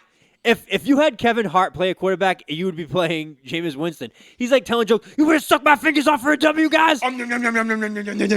That's exactly who Jameis Winston is. He's Kevin Hart, except taller. And then you had Taysom Hill with the weirdest contract It was a extension. misunderstanding. They always give me free shit. It was the most awkward 4-year, $140 million contract I've ever seen in my life. Yes. So this was actually a really funny moment on the Pat McAfee show the other day. They had Travis Kelce live, and Pat McAfee told him that Taysom Hill, the quarterback, just signed a 4-year, $140 million deal. And Travis Kelce damn near had a heart attack on the air. He's like, wait, what? He's like, Taysom Hill, the tight end? He's like, isn't he a tight end? And Pat McAfee was like, he's a tight end. He's a quarterback. I don't know. Hey, Kelce hung up the phone and called his agent. Kelce was like, what the fuck? And then Pat McAfee dropped the bomb like, oh yeah, but all 4 years are fully voidable. So he's really getting like $12 million. $12 million, and then they're actually giving him $9 million over 4 years. Yeah. So it's one of those weird Bobby Bonilla contracts. It was kind of paying him. It was a cool little loophole that the Saints exploited because it actually freed up a lot of cap space. Because if you remember, the Saints were one of those teams that were fucked when the salary cap numbers came out. $72 million over. Even when Brees retired, they were still fucked. 58. So they were like, damn it. And then they figured out this little way with like, well, if we pay Taysom Hill 4 years, $140 million on paper, but make them all avoidable, cap space goes like down to like nothing. And you're like, wait, what? How does that work? And I don't know. But that's why like when we get into the cap numbers and we get into cap space going into the year, Yep. it's all bullshit, dude. Because look at the Bucks, for example. The Bucks had like what $9 million in cap space going into the season, And they've signed every single player. and they kept Godwin, they kept Levante David, and they kept Shaq Barrett, who was arguably the number one free agent available. Sure. So that also leads me into another thing, which Pat Mahomes restructured his contract and freed up $18 million worth of cap space for the Chiefs, which allowed them to go ahead and sign Tooney and kind of start retooling their team. Which brings me to my next point, Sean. Will the mouth-breathing idiot Patriot fans that we've already spoken about during this broadcast, you've spoken will about. they start heaping the same praise on Pat Mahomes for taking a pay cut to bring in more talent? I don't think anybody knows that Mahomes did that to get offensive line talent. I don't think a single person knows that. It feels like we just broke It doesn't that matter. news He to didn't them. take a pay cut. No pay cuts. He didn't take a pay cut. No, he did not. He did not decide, I'm going to take $18 million less this year, guys. I want you to go get me some talent. No, that didn't happen. Just like that never fucking happened with Brady. I heard somebody on the radio. I heard somebody on the radio saying that yesterday, and I'm like, are you fucking kidding me? Are we still peddling this bullshit? Like, you can't take a pay cut. You can't. The Players Association would never allow any single player to take a pay cut because it sets a precedent going forward that would never be broken. So you can reallocate money and not take top of the market money, which Brady did not take top of the market money. Right. Brady never went out and was like, "Oh, Sam Bradford signed for $28 million this year. I want 20. I want 30." So he never did that. But that's not taking a pay cut. That's just not going out and asking for top of the market money. Which, you know what? If he wanted to, he could have. And you know what the Patriots would have done? Paid him. And you know what would have happened? Nothing. It all would have been the fucking same. It all would have ended up the same. There would have been no difference in wins, losses, Super Bowls, or anything like that because, as we saw this year, the Buccaneers went in with $9 million or give or take in cap space, something along those lines. Single digits, if I'm not mistaken. And they keep Godwin. They franchise Godwin. They keep him. They signed Shaq Barrett, and they re-signed Levante David. Oh, and they kept Gronk, too, on a one-year deal. Yeah, for $10 million, fully guaranteed. And they like, kept what on the Gronk. fuck? So, when are people going to start heaping the same praise on Pat Mahomes now? Because I want to see it equally from you fucking idiot New England fans who think that's a thing. Or are you too stupid to realize that Pat Mahomes did the exact same thing Brady's been doing for the last 15 years, and you refuse to believe that Brady took less money, or that didn't take less money? That he did it for the good of the team, man, because he wants to win, and he's married to a super hot supermodel, and he's got all the money he could possibly want, and money doesn't mean shit to him, man. Shut the fuck up. Learn how a fucking cap works. God damn. I mean, since Brady's left the Patriots, Brady has signed on so many endorsements. He endorses everything now. He endorses fucking T-Mobile. Do you think Brady actually uses T-Mobile as a service? He might. He fucking does not. I'll tell you for a man. fact. T-Mobile's not bad. I don't know, man. What do you think? Verizon's better? They all use the same shit now. I know, but Brady doesn't strike like a T-Mobile type of guy. Brady does strike me as a guy that goes into like a boutique phone shop and they're like, hello, sir. We have Burberry cases over here, Gucci cases over here. And by the way, we have this Boost mobile phone over here for very cheap fun. If, you don't want your wife to know about it, Brady's like, shh. I'm like, sorry, I'm not interested. Giselle turns her back. He's like, hey, where's that Boost mobile phone? Come here. Give me that. So, actually, really cool Brady story. Scott Pioli talked about him not taking top of the market deal back in 2002 offseason. Who? And Scott Pioli, former Patriots general. 2002? 2002. Brady's first big contract he was signing at the end of the 2002 season. Oh, at the end of the year. Yeah, but they were coming off a 9-7 season. He was still a fucking flash in the pan at that point. I know, but they were going through their first contract extension with him. And Yes. Don Yee is sitting with Scott Pioli, and they're discussing contracts. And he said, Brady stepped in, and Brady said, listen, guys, he goes, when's enough? Talking about money.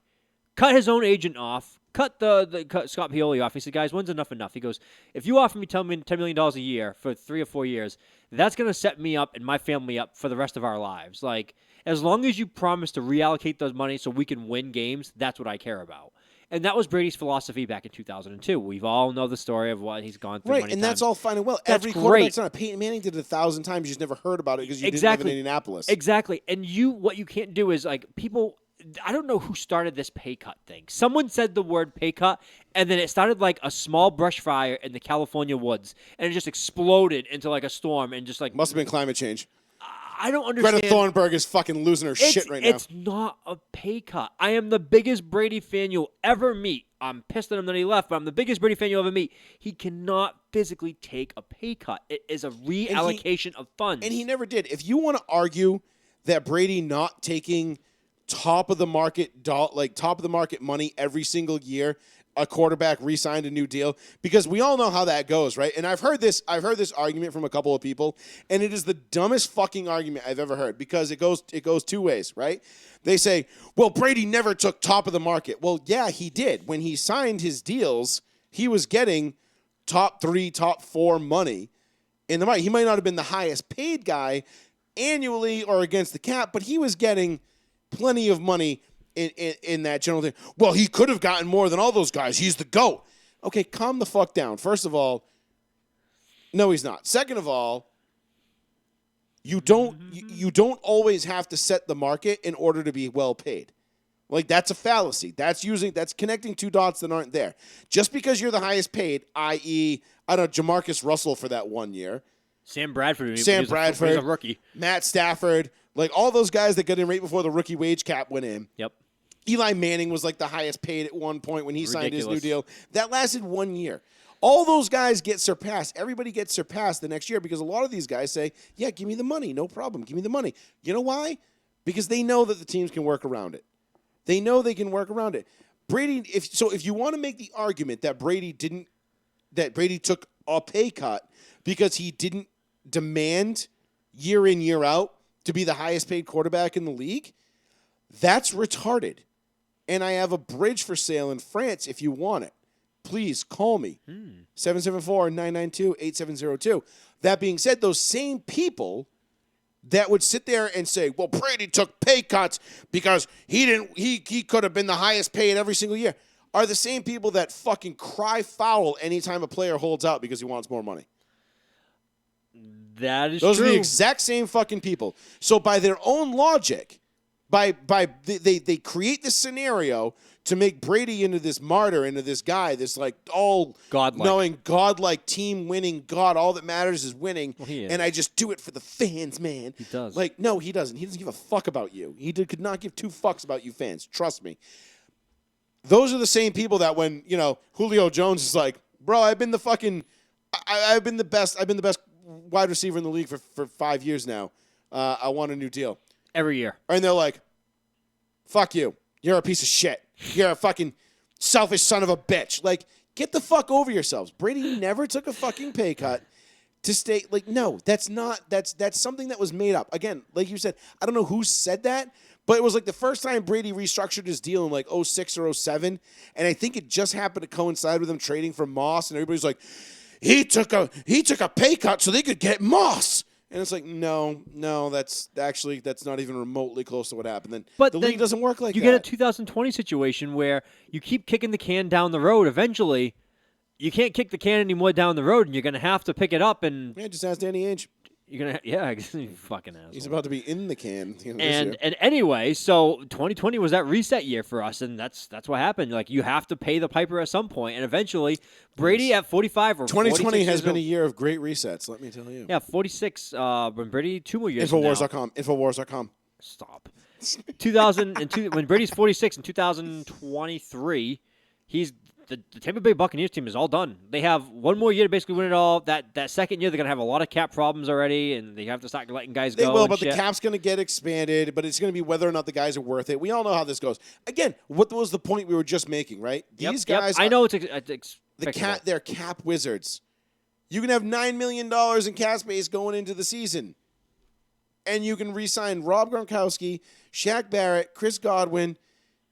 It's bullshit. And like, what more do you fucking need? They're probably Come going to sign on. James And Levante White, too. David. Probably going to bring back James White. They're probably going to sign James White, I should say.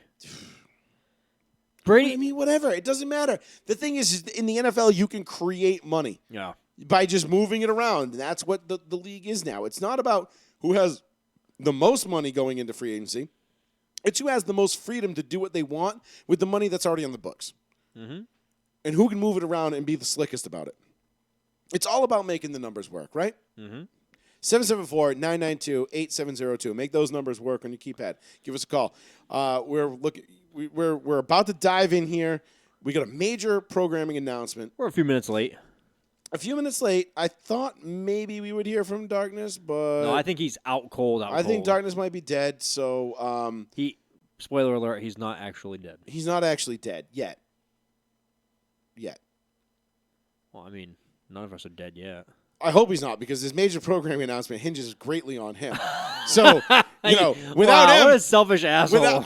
listen, man, I call it like it is. Like, there was this one time, right, when I was playing this flag football league out at Teamworks, right? Mm-hmm. And it was me, it was Maddie, Justin. We had a really, really, really good team, right?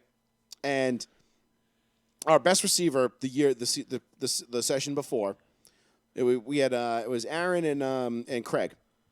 And I wasn't even going to say Craig's name because I didn't want to bring up his name because he's a traitor.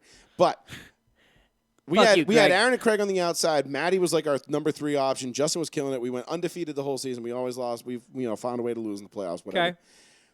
We got to this session, right? And Craig, our best wide receiver, jumped ship and went to this other team.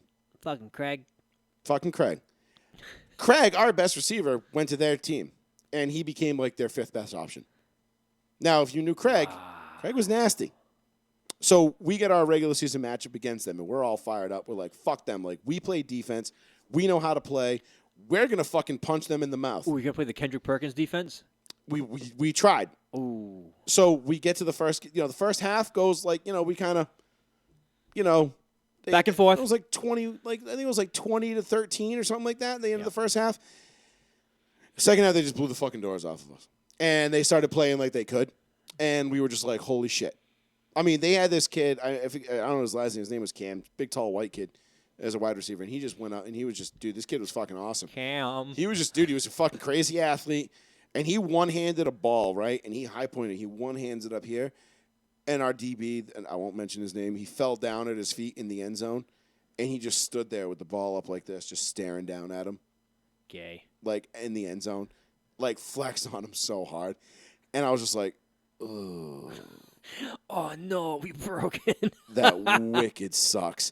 And that was to make it like 56-13 at that point. What the Like, fuck? I mean, I say we get the doors blown off us, we get the doors blown off us. Jesus. It was just like, it was a track meet.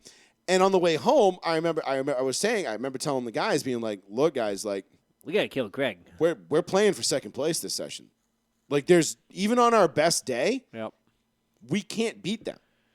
And everybody's like getting mad at me, like, dude, that's a fucking losing attitude. I'm like, no, I'm just being realistic. I know what we have. I know what we bring to the table.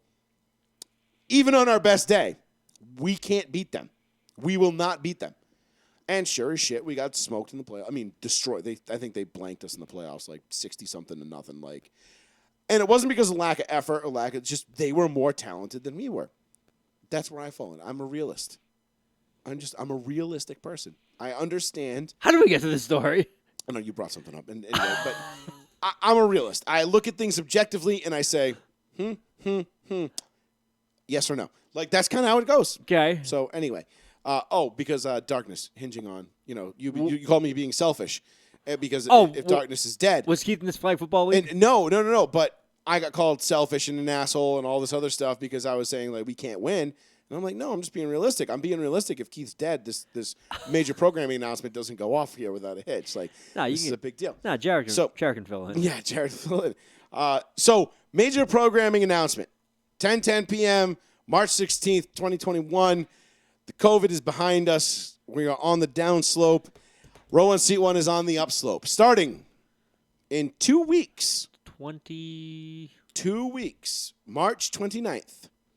Right? Is it March? That was the day? I believe it's the 29th, yes. March 29th. That's 2 weeks from today. So, yes. No, 2 weeks from yesterday. 2 weeks from yesterday. So Not in 13 days, we will be moving this show back to Monday nights. But For the time being. However, there is a catch this time. Tuesday nights will not go silent. They will not go silent into the night. We will have a show on Tuesday night. So you will now get back-to-back nights, Mondays and Tuesdays, Row 1, Seat 1, right here on @Row1Seat1 Facebook.com. God damn. We will be live on New Bedford Guide on Monday nights. Tuesday nights, you will be able to catch us on Row 1 Seat 1's Facebook page. For sure. You will be able to get us on Twitch. You will be able to get us on YouTube Live. And as always, Spotify, Mixler, so on and so forth, all the other platforms. So it'll be New Bedford Guide Monday nights. All the other platforms on Tuesday nights. They will be 2 separate shows. Yes. We will have different guest hosts on Monday nights. Sean will remain on Tuesdays. Darkness and I will do Mondays, and we will have rotating third wheels in. Occasionally, just be the 2 of us, whatever. We'll figure out the exact lengths of the shows. But yes, more Row 1 Seat 1 is what you've been asking for. So more Row 1 Seat 1 is what we are giving you. So we will have a Monday night show, Fun shit. a Tuesday night show, and there will be more content sprinkled in throughout. We are currently in the process of building a podcast network where we will be featuring, hopefully, ideally, the third host on Monday nights will be somebody from another podcast that is on our network, whether it be the Brothers in Arms Firearms podcast that I will be working on with my brothers, Big D in Your Ear. With Jared, which will be a Cowboys podcast, plus a couple other things, Shut Up and Dribble with Brandon, and numerous other things that we have still in the works that we're putting together. So we're going to be expanding this over the next couple of months. We'll give you the exact details where you'll be able to find all of it. But as always, everything will be channeled through our Facebook page. Facebook, row1seat1.com. And, of course, the Different social website. media The website channels. is going to become paramount because we don't know how long we're going to be able to actually stay on social media because of some of the content, might might not be appropriate for Facebook any longer because apparently if you post pictures of your kids at the beach now, you get banned for 30 days. So What? What's A that? friend of mine on Facebook did it. He posted, a picture of his 2 kids at the beach, and Facebook suspended him 7 days. What, like 7 child days. pornography or something? Yeah, apparently. Because a boy had no shirt on? Yep. Well, I'm going to get banned. Yep. Well, I mean, we all are, and which is great, and I can't wait for somebody to come up with something to the alternative of Facebook so that we can actually go on and be like, hey, remember when Here's Facebook the thing. make Facebook great again? I can take a picture of my nipple, but then I got to draw and face on it. Well, he even blurred out his kids' nipples and shit like that. I don't know. Who blurs out their children's nipples? It's harmless. It's What? harmless, but it's supposedly. I mean, Oh, my God. You know what it is? It's Zuckerberg trying to protect all of his pedophilia buddies. God, man, I hate In Facebook so Washington. much. Sorry, guys, that are actually watching on Facebook. I don't hate you. I hate just the app. I did too. But here we are. So anyway, we'll have Monday nights and Tuesday nights starting in 13 days. March 29th, Monday night, we will be live. Darkness Cheers. and I. So yes, cheers to that. Oh, yeah, here we go. Yeah, look at that. We'll be back. And then we'll have back-to-back nights of row 1, seat 1. So we'll miss less. We might adjust the schedule going forward, to accommodate Monday Night Football. It'll probably be an earlier show on Mondays once football season starts. It'll probably be like a 7 to 8 kind of thing. Or you could do like a coverage of like the first hour of the game, kickoff kind of thing. Yeah, we'll do something like that. We'll figure it out. That's what they pay us the big bucks for, guys. And we decide what's going to be good. I'd say radio, but it's podcasting at this point. So what's going to be good radio and We're mild entertainers. yeah, That's what we are. I wouldn't say mild. I think we're outstanding entertainers. I think Twitch would be fun. Twitch is like a crazy. I'm looking forward to platform. getting on Twitch and especially on YouTube because that's where the big numbers are. And if you get big on YouTube, it's Actually, Twitch has been very band heavy lately. By the way. yeah. Well, I mean, we Yeah. don't do anything band heavy though. Yeah, but sometimes language. Yes, Thab. To answer your question, this current crew will remain on Tuesday nights. Yeah. It's not, and I'm not saying no forever. It's not a no to both shows forever. It's just work life and Yeah, it's potentially balancing family and work life is it's- enough in itself to do one show a week, and I Yeah. get that because I do one show a week, and I live here, and sometimes it's tough for me. But you can see behind Sean, you can see the walls are plastered up and they're getting ready. We're revamping the studio here in the next couple of days. Things are about to take off, and so we're putting 2 shows out. We're going to put more material out on the website, more podcasts for you. More specific things. If you have ideas for stuff that you want to do, contact us. We're not Netflix. We're not greenlighting everybody. But if you have a podcast you want to do and you For want sure. to contribute to the network, You by want to all write means. articles and shit like that? Absolutely. Yeah. We love other people's opinions. We do. We don't censor opinions. I mean, if you could put some crazy shit out there, like I won't censor you. Well, I don't know. We'll just make sure we put your name in big bold letters right at the top, and we make sure that everybody knows who you are. But if you've got ideas, you got articles, you want to be a contributor to row1seat1.com, by all means, reach out to me, Sean, Darkness, whomever. And get at us, and we'll make it work for you. But that's the big news. That's the big programming announcement. I wanted Darkness to be on the line for that because it's going to be basically me and him doing the Monday night thing for now. He might be drooling while like being asleep right now. I know he's probably like. He calls up. He's like, "Hey guys, I made it." He's like, Keith, it is 11 p.m. and I'm on my way home, and Keith's like, "Fuck you." First of all, I don't know why he's Batman, but he is. Well, no, it's just because he's having nightmares about his roller skates. He's like, "Oh no, my roller skate broke a wheel." I like how you didn't give him inlines. You gave him those like old ass like 4 skate wheel things. Yeah, they're on the screen right now. Roller skates. Whatever. He's on his roller skates. I don't know. I never had skates. So I don't Nah, fucking give a shit. Darkness doesn't strike me as a fruit booter. I never had skates in my life ever. No? No. I grew up in a bad area. I would get my ass kicked and the skate stolen in like 20 minutes. Well, all right, Sean. Well, Wait. We got 15-ish minutes. 15-ish minutes? Yeah. I mean, All right. a couple of things we can talk. We had to have missed something. We missed something today. What did we miss? Oh, I know what we missed. We didn't talk about the new owner of the Boston Red Sox. God damn it. I want to end on a What bad an note. amazing thing to have happen. First of all, anytime John Henry relinquishes ownership of the Red Sox, that is a step in the right direction It's for me. 2%. It's 2% further in the right direction than I was yesterday as far as becoming a Red Sox fan again.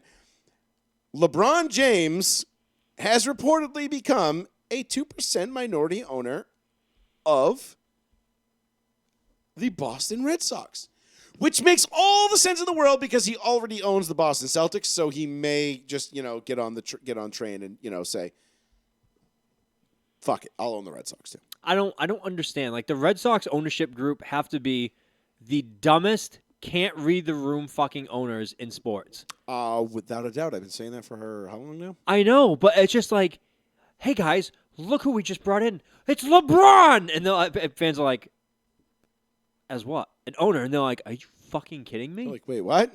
That's like giving Peyton Manning a partial ownership. Different sport. I know it's going to be the same sport they use, but Peyton Manning now owns 2% of the New England Patriots. Patriots fans would be like, what? Like, are you shitting me? Like, why would you do that? It'd be worse if it was like Chad Pennington. No, it wouldn't make any sense. We'd be so confused. We'd be like, Or like if Eli, LaDainian Tomlinson. nah, he didn't win anything either. If we made Eli, if you would see if Eli got 2% owner of the Patriots, people would be like, that would piss people off. like, you want to die, son? Yeah, that would absolutely be a fucking. But I can't fuck believe the Red Sox can't read their own audience enough to be like, yes, Thab, it's a Stone. Of course, it's a Stone Cold T-shirt. Why wouldn't I be wearing a Stone Cold T-shirt on 316? what? What? I just don't understand how the Red Sox come to this conclusion to make it public. Don't make it public then. Keep it behind the scenes and it trickles out, hey, whatever, we don't talk about business. They publicly announce it. We're welcoming LeBron James. It's just like, oh my God, this ownership group is so bad. Like, I don't get it. They make all the wrong moves. In the last few years, it's been nothing but negative moves. Nothing but negative moves. Absolutely. And it's been compiling on each other. Like the moves, it's not like they make a bad move and then they sidestep it and they make a couple good moves. No. It's been like bad move, bad move, bad move, bad move. Worst move, worst move. Worse move than that. Bad move. Not terrible move. Worst move. Like, the Red Sox are just stepping all over their dicks. Because at the end of the day, Sean, this is why I fucking said, fuck this franchise, fuck John Henry, fuck this ownership group. They have no fucking clue what they're doing. They're a bunch of rich, pandering fucking pukes who seek... They only exist to seek out the destruction of anybody who doesn't think like they do. And I'm all set with that. I'm all set with the Red Sox. I'm all set with Henry. I'm all set with Fenway. I'm all set with that team. I loved them. For 95% of my life, I was a diehard Red Sox fan. Then John Henry started doing what John Henry's done for the last 5 to 6 years. It started with they started changing the name of Yawkey Way. And John Henry comes out and he says, "Oh, well, I can't sleep at night knowing that, Tom Yawkey owned, how he treated minorities, and we were the last team to integrate, and blah, blah, blah, and blah, someone came out, and they went back, and they went to the first time that John Henry bought the Red Sox team, and they had the whole clip, and John Henry said the main reason why he bought the Red Sox is the history, and and basically everything he just said, like 18 years later. And then he comes in and he wants to change all the history. 18 years later, because it became a social issue, Yep. and he wanted to keep it in the headlines. And he could capitalize on it because he bought the Boston Globe, and that's his little pet project off to the side. And the Boston Globe never, and all these years, have never criticized the Red Sox. Shirley Young. Oh, let's not talk whatever, about that psychopath. Fucking psycho bitch. And then they go and they get Kirk and Callahan kicked off EEI. That was Sean Kennedy. That was Sean Kennedy and John Henry, and then they used Shirley Long whatever her name was, as the puppet. Remember her, Bob Murchison, the whole fucking nine. And they basically got Kirk and Callahan canceled. And at that point, I was still commuting to Woburn every morning, and I was just like, you know what? Fuck you. You just took the best fucking morning show on radio anywhere in the country, and you canceled it because you're a fucking woke, pandering piece of fucking shit. And I have zero fucking empathy for you. If John Henry's plane crashed in the Atlantic on his way to England to go fucking watch whatever fucking soccer team it is he owns now. I think it's Liverpool. Or Tottenham or whatever fucking bullshit. Tottenham. I would not shed a single fucking tear. I would probably celebrate. I don't wish death upon anybody, so bad that but I will certainly talk about celebrate ownership. it. If you said, hey guys, the Henry ownership group is going to come in, they're going to buy the Red Sox organization, you're going to win 3 World Series with this organization. You're going to say, this is a match made in heaven. Like, we haven't won in 86 years. Like, this is going to be perfect. And then at the end of those 3 World Series wins, it's just going to be nonstop bullshit and lying to their fans and treating their fans like they're ignorant trash. And making terrible signing after terrible signing after terrible signing after One terrible signing. of the best players in baseball, you force out of here and you say, well, it's all him. He just didn't want to be here. It's like No, he didn't want to be here because you're he didn't want to fucking be because retarded. you're here. Right. He hates you. Right. He went to the Dodgers and he was like, I get to go hang out with Magic Johnson. And then Or, they said, when I get to go hang out with Joe, who was it? It was John Henry and what was it? Let's go Red Tom Warner. Sox. Tom Warner. Let's go Red Sox. oh my God, Like, so what a cringeworthy. fucking cringe moment. But they were like, he wants to hit free agency. He has to hit free agency. He gets No, traded. you just don't want to fucking He gets pay traded him. to the Dodgers. The Dodgers are like, you want some cash? And he's like, yeah. Sure. I like And then he that. signed a lifelong contract with the Dodgers about a week after getting there. It was the most backstabbing moment to be a Red Sox fan. Of like, he's like, and then he comes out and says, he goes, I would have loved to remain a Red Sox player. He goes, I talk with Ortiz about it all the time, and he goes, it just didn't work out. Yeah. And then the whole Adam Jones shit and the Torrey Hunter shit, where Red Sox ownership basically gave the middle finger to every single fan in the city and was like, and that's the thing that bothers me the most is they went out and said they were like, Oh, the racism stuff. Oh, yeah, okay, when Torrey Hunter was like, yeah, there's this group of like 50 people sitting there chanting the N-word, like F you, N-word, and he was like, and nobody did anything about it, and the parents are laughing and cheering and like this and that, and Red Sox ownership was like, that is disgusting. We hold our fans to a higher standard than that. You're disgusting people. And took the fucking what was clearly a fucking lie. It was clearly a fabricated story. No, the not, Torrey Hunter one. yeah, not to get like too off track. Like, has it ever been said at Fenway? Probably. Probably. Oh my God. Right, definitely. Yeah, definitely. But I'm fairly certain I've heard it. for this exact incident, the chanting and saying I mean, that. granted, it wasn't yelled at a player. It was just like, yo, what up, Monica? Like, No, this is saying I'm like. pretty in a- sure that guy had dreads and was very black. So you could probably say that. I'm pretty sure that this exact instance that we were talking about is totally fake. Because there were other black players that had come out and said, "Listen, I've played at Fenway for the Yankees." CC Sabathia? CC Sabathia, black. CC Sabathia's like, never has anyone ever said that to me at Fenway Park, and he goes, "And we hate each other." Yeah. And then a few of the plays, Gary Sheffield said a couple of guys said something to him in right field, which might have been true for Gary Sheffield. Mm-hmm. Gary Sheffield loved to stir shit up, so I can picture a couple of white drunk dudes saying it to him. But the Torrey Hunter one was just so unbelievable when you think of it. It was like he said it was like 7 or 8 kids in the front row. When and he they were said all- kids, I'm and like, they were come and on. the kids were screaming it, and then the parents were just like drinking beers and high-fiving each other, like, look how awesome our kids are for being racist. Like, dude, come on. Like, that's not even believable in a Hollywood movie. I mean, that was like borderline like, offensive. And then Torrey Hunter was like, it was very strange, like, because then he backtracked on it like the very following week, and he's like, well, it happened. It might have been exactly as I said it, but it happened. And it's like, But then he went again. Then he went all in on it again. And then the Adam Jones shit because happened. it blew up against him. That's why. Yeah, And then Adam Jones kind of like was just like, hey, whatever, like I'm done. Yeah, the Adam Jones shit was like, well, no, they were like, oh, somebody yelled it in center field, and it's like, dude, there's like 1,500 people within earshot of that guy, and not one person came forward and heard it, except that one guy that was like, I heard it, and then it turned out to be a fake. Remember that? And they duped that guy from USA Today, and they totally fucking like fried him. It was like a 20-year-old kid. Yeah. And he, College student, he was just like, bah! dude, he just as a prank, he's like, I told everybody I heard it. He goes, I made it all up. And he goes, everyone in the media is such an idiot because they were so desperate for the story. Yeah. I gave it to them, and I'm telling you, it was 100% a lie. I don't remember the guy's name, but he was from It was a USA young kid. Today. No, I don't remember the kid's name, Oh, but I yeah, remember yeah. the reporter's name from USA Today that ran with it. And then the next night, you had the very next night after the Adam Jones thing, you had the biracial gay couple with their adopted biracial son. And it got really out of hand. The guy supposedly turned to him and was like, the girl's singing the national anthem, and he's like, I hope she doesn't N-word it up.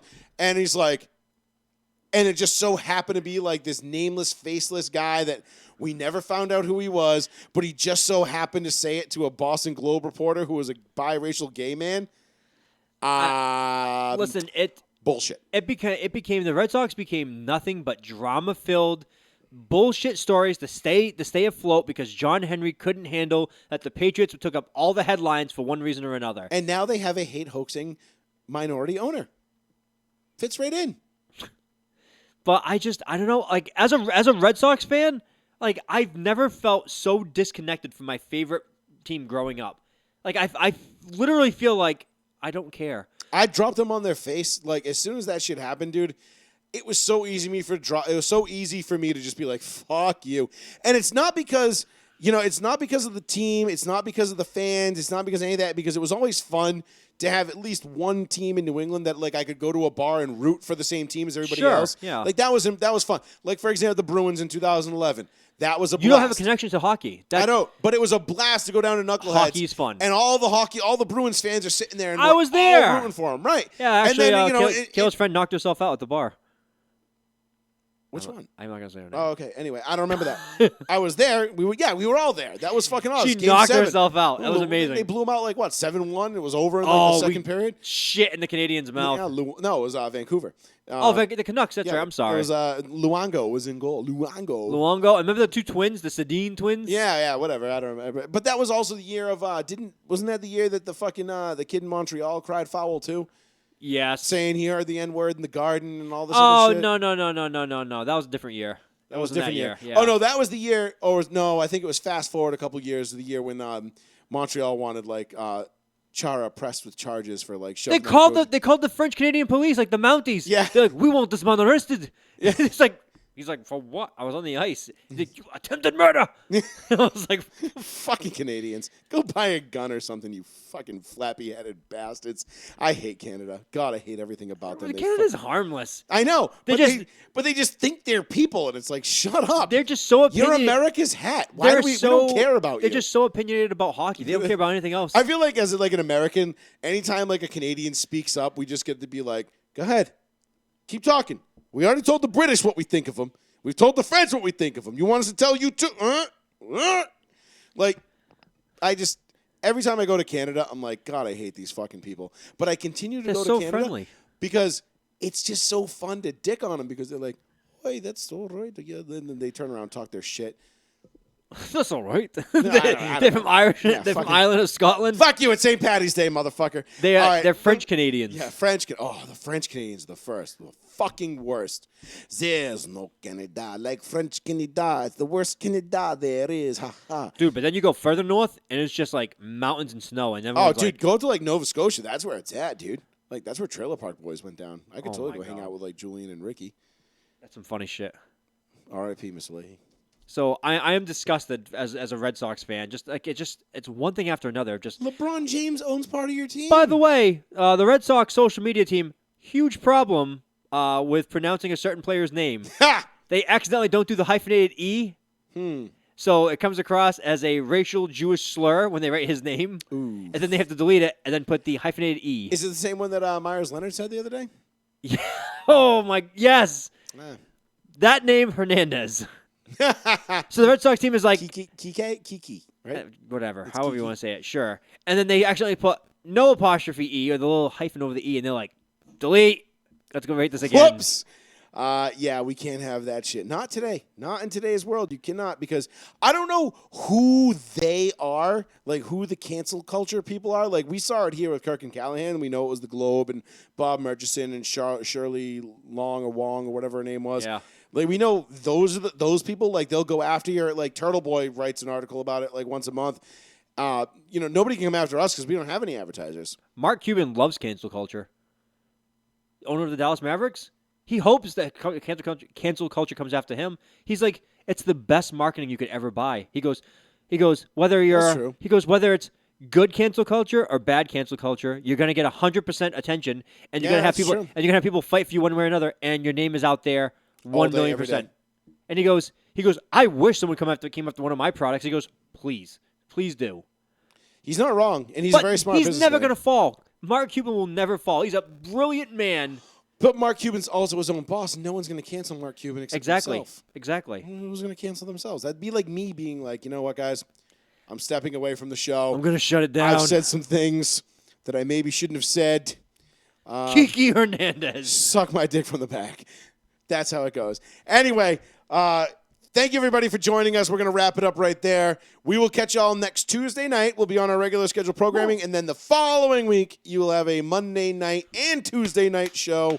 So, big round of applause. Thank you very much. Yes. 300 shows. 300th show. Hey, yes. Hey, next week, who knows? Maybe the Patriots will have like 19 more free agents. Yep, and let's hope the Broncos have Deshawn Watson. I will blow my brains out. I will show up I almost wore my Von Miller jersey today because they did. Do you have a number 4 Broncos jersey? Is it Drew Lock? He's 3. And I don't have a Drew Lock jersey yet. No. Do you have him before Broncos jersey? Who wore 4? No. Nobody wore 4 in Broncos history? Like no Didn't prevalent Taylor, player? No. Taylor who? I was thinking Hinton, but no, I think he was 17, wasn't Nah, he? he didn't fucking wear 4. I can't think of any Bronco that wore 4. Not notable. Not no one notable, notable. I mean. Like a punter or kicker, maybe. It was like, I don't know. Like I was fucking, like, Joey rips off. Joey has a 14 or 84. was the, rips the number off. It just comes in a 4 jersey. I got offsetted. a couple 84 jerseys, though. But it's going to be offset. You could be like, fuck it. But no, I do want to applaud the General, George Patton, for keeping Von Miller and exercising his option today and keeping him a Bronco for another year. Hey, Fair market value. to be fair, we talked about it on the show, though, but the charges that were put against them, the other party dropped the charges completely, so it does come out as bullshit. Like it almost always does. And, I mean, those texts were taken extremely out of context about he's like, I just wish you had an abortion. It just seemed like those two were not meant to be together, and he's just like, he was just venting. Truth be told. And he was just like, I do not want to have a child with you. And he's like, oh my God, this is the worst mistake I've ever made in my life. But she took that screenshot and was like, this is what he does to me. And he's like, okay. Like, I meant every word. He never denied it. He never denied any of it. He's like, I'll let the courts talk about Listen, it. brother, he is the golden boy. You know what the golden boy is, right? That Yes. is the Super Bowl MVP of the golden Super Bowl 50. But, I mean, He's like, the golden Super Bowl MVP. He's the golden boy. and she tried cancel culturing him with that message, and he was just like, I'm going to let my lawyers do the talking, and he goes, I'm not apologizing. And she dropped the charges, so. And you know what? If everybody did that whenever somebody came to their door to cancel But that's sex. But not everybody has Von Miller money to go hire a lawyer to talk for them. you just say, no, I'm not doing that. No. Didn't happen. No. Doesn't happen. No. That's how it works. Those screenshot messages looked bad. Well, they That's look it. bad, but Whatever. who gives a shit? But he's fucking Von fucking Miller, and you know what? He's going to be in orange and blue for another fucking year. Hey, good so for maybe you. next year I finally get to see elite Von Miller and elite Bradley Chubb doing what they do best, which is fucking murdering quarterbacks, which God help me if we don't get Deshaun Watson, we're going to need all the defense we can get. Oh, Deshawn. Oh, Deshaun! I can't wait to say that on Sundays. He's going to be a Bronco. You watch. But anyway, for Darkness, who could not be here tonight, he'll be back hopefully next week. Hopefully his back's better and, he gets off his roller skates and, gets through all that shit. For Darkness and Mr. Sean Betancourt, I am your host, Joey Fats. It's been real. It's been fun. Thank you all for joining us. And Thanks, guys. we'll catch y'all next week. Take it easy. Peace.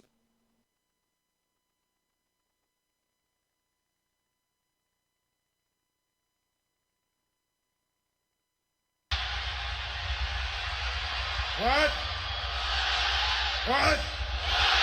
What? What? Y2J is the undisputed champion. Y2J was declared the winner at Vengeance. Vince McMahon and Booker T screw Stone Cold. Vince and Booker T screw Stone Cold.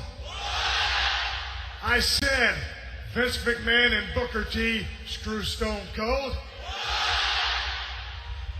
After last night, I sat there and I thought about it and I said, Stone Cold, there's no use in sitting here crying, whining, pissing, moaning. So I asked myself, I said, Stone Cold, do you want Y2J or do you want Booker T? So while I was trying to make that decision, I drove over to the Sonic Drive-In, ordered a jalapeno burger, a chicken fried steak sandwich, a chili cheese dog with extra onions, French fries, tater tots, washed it down with 1 beer, 2 beers, 3 beers, a shot of whiskey, a margarita, and a Bloody Mary. And I said, Stone Cold, why have one when you can have them both? What? Booker T, you show up tonight with Vince McMahon and you got your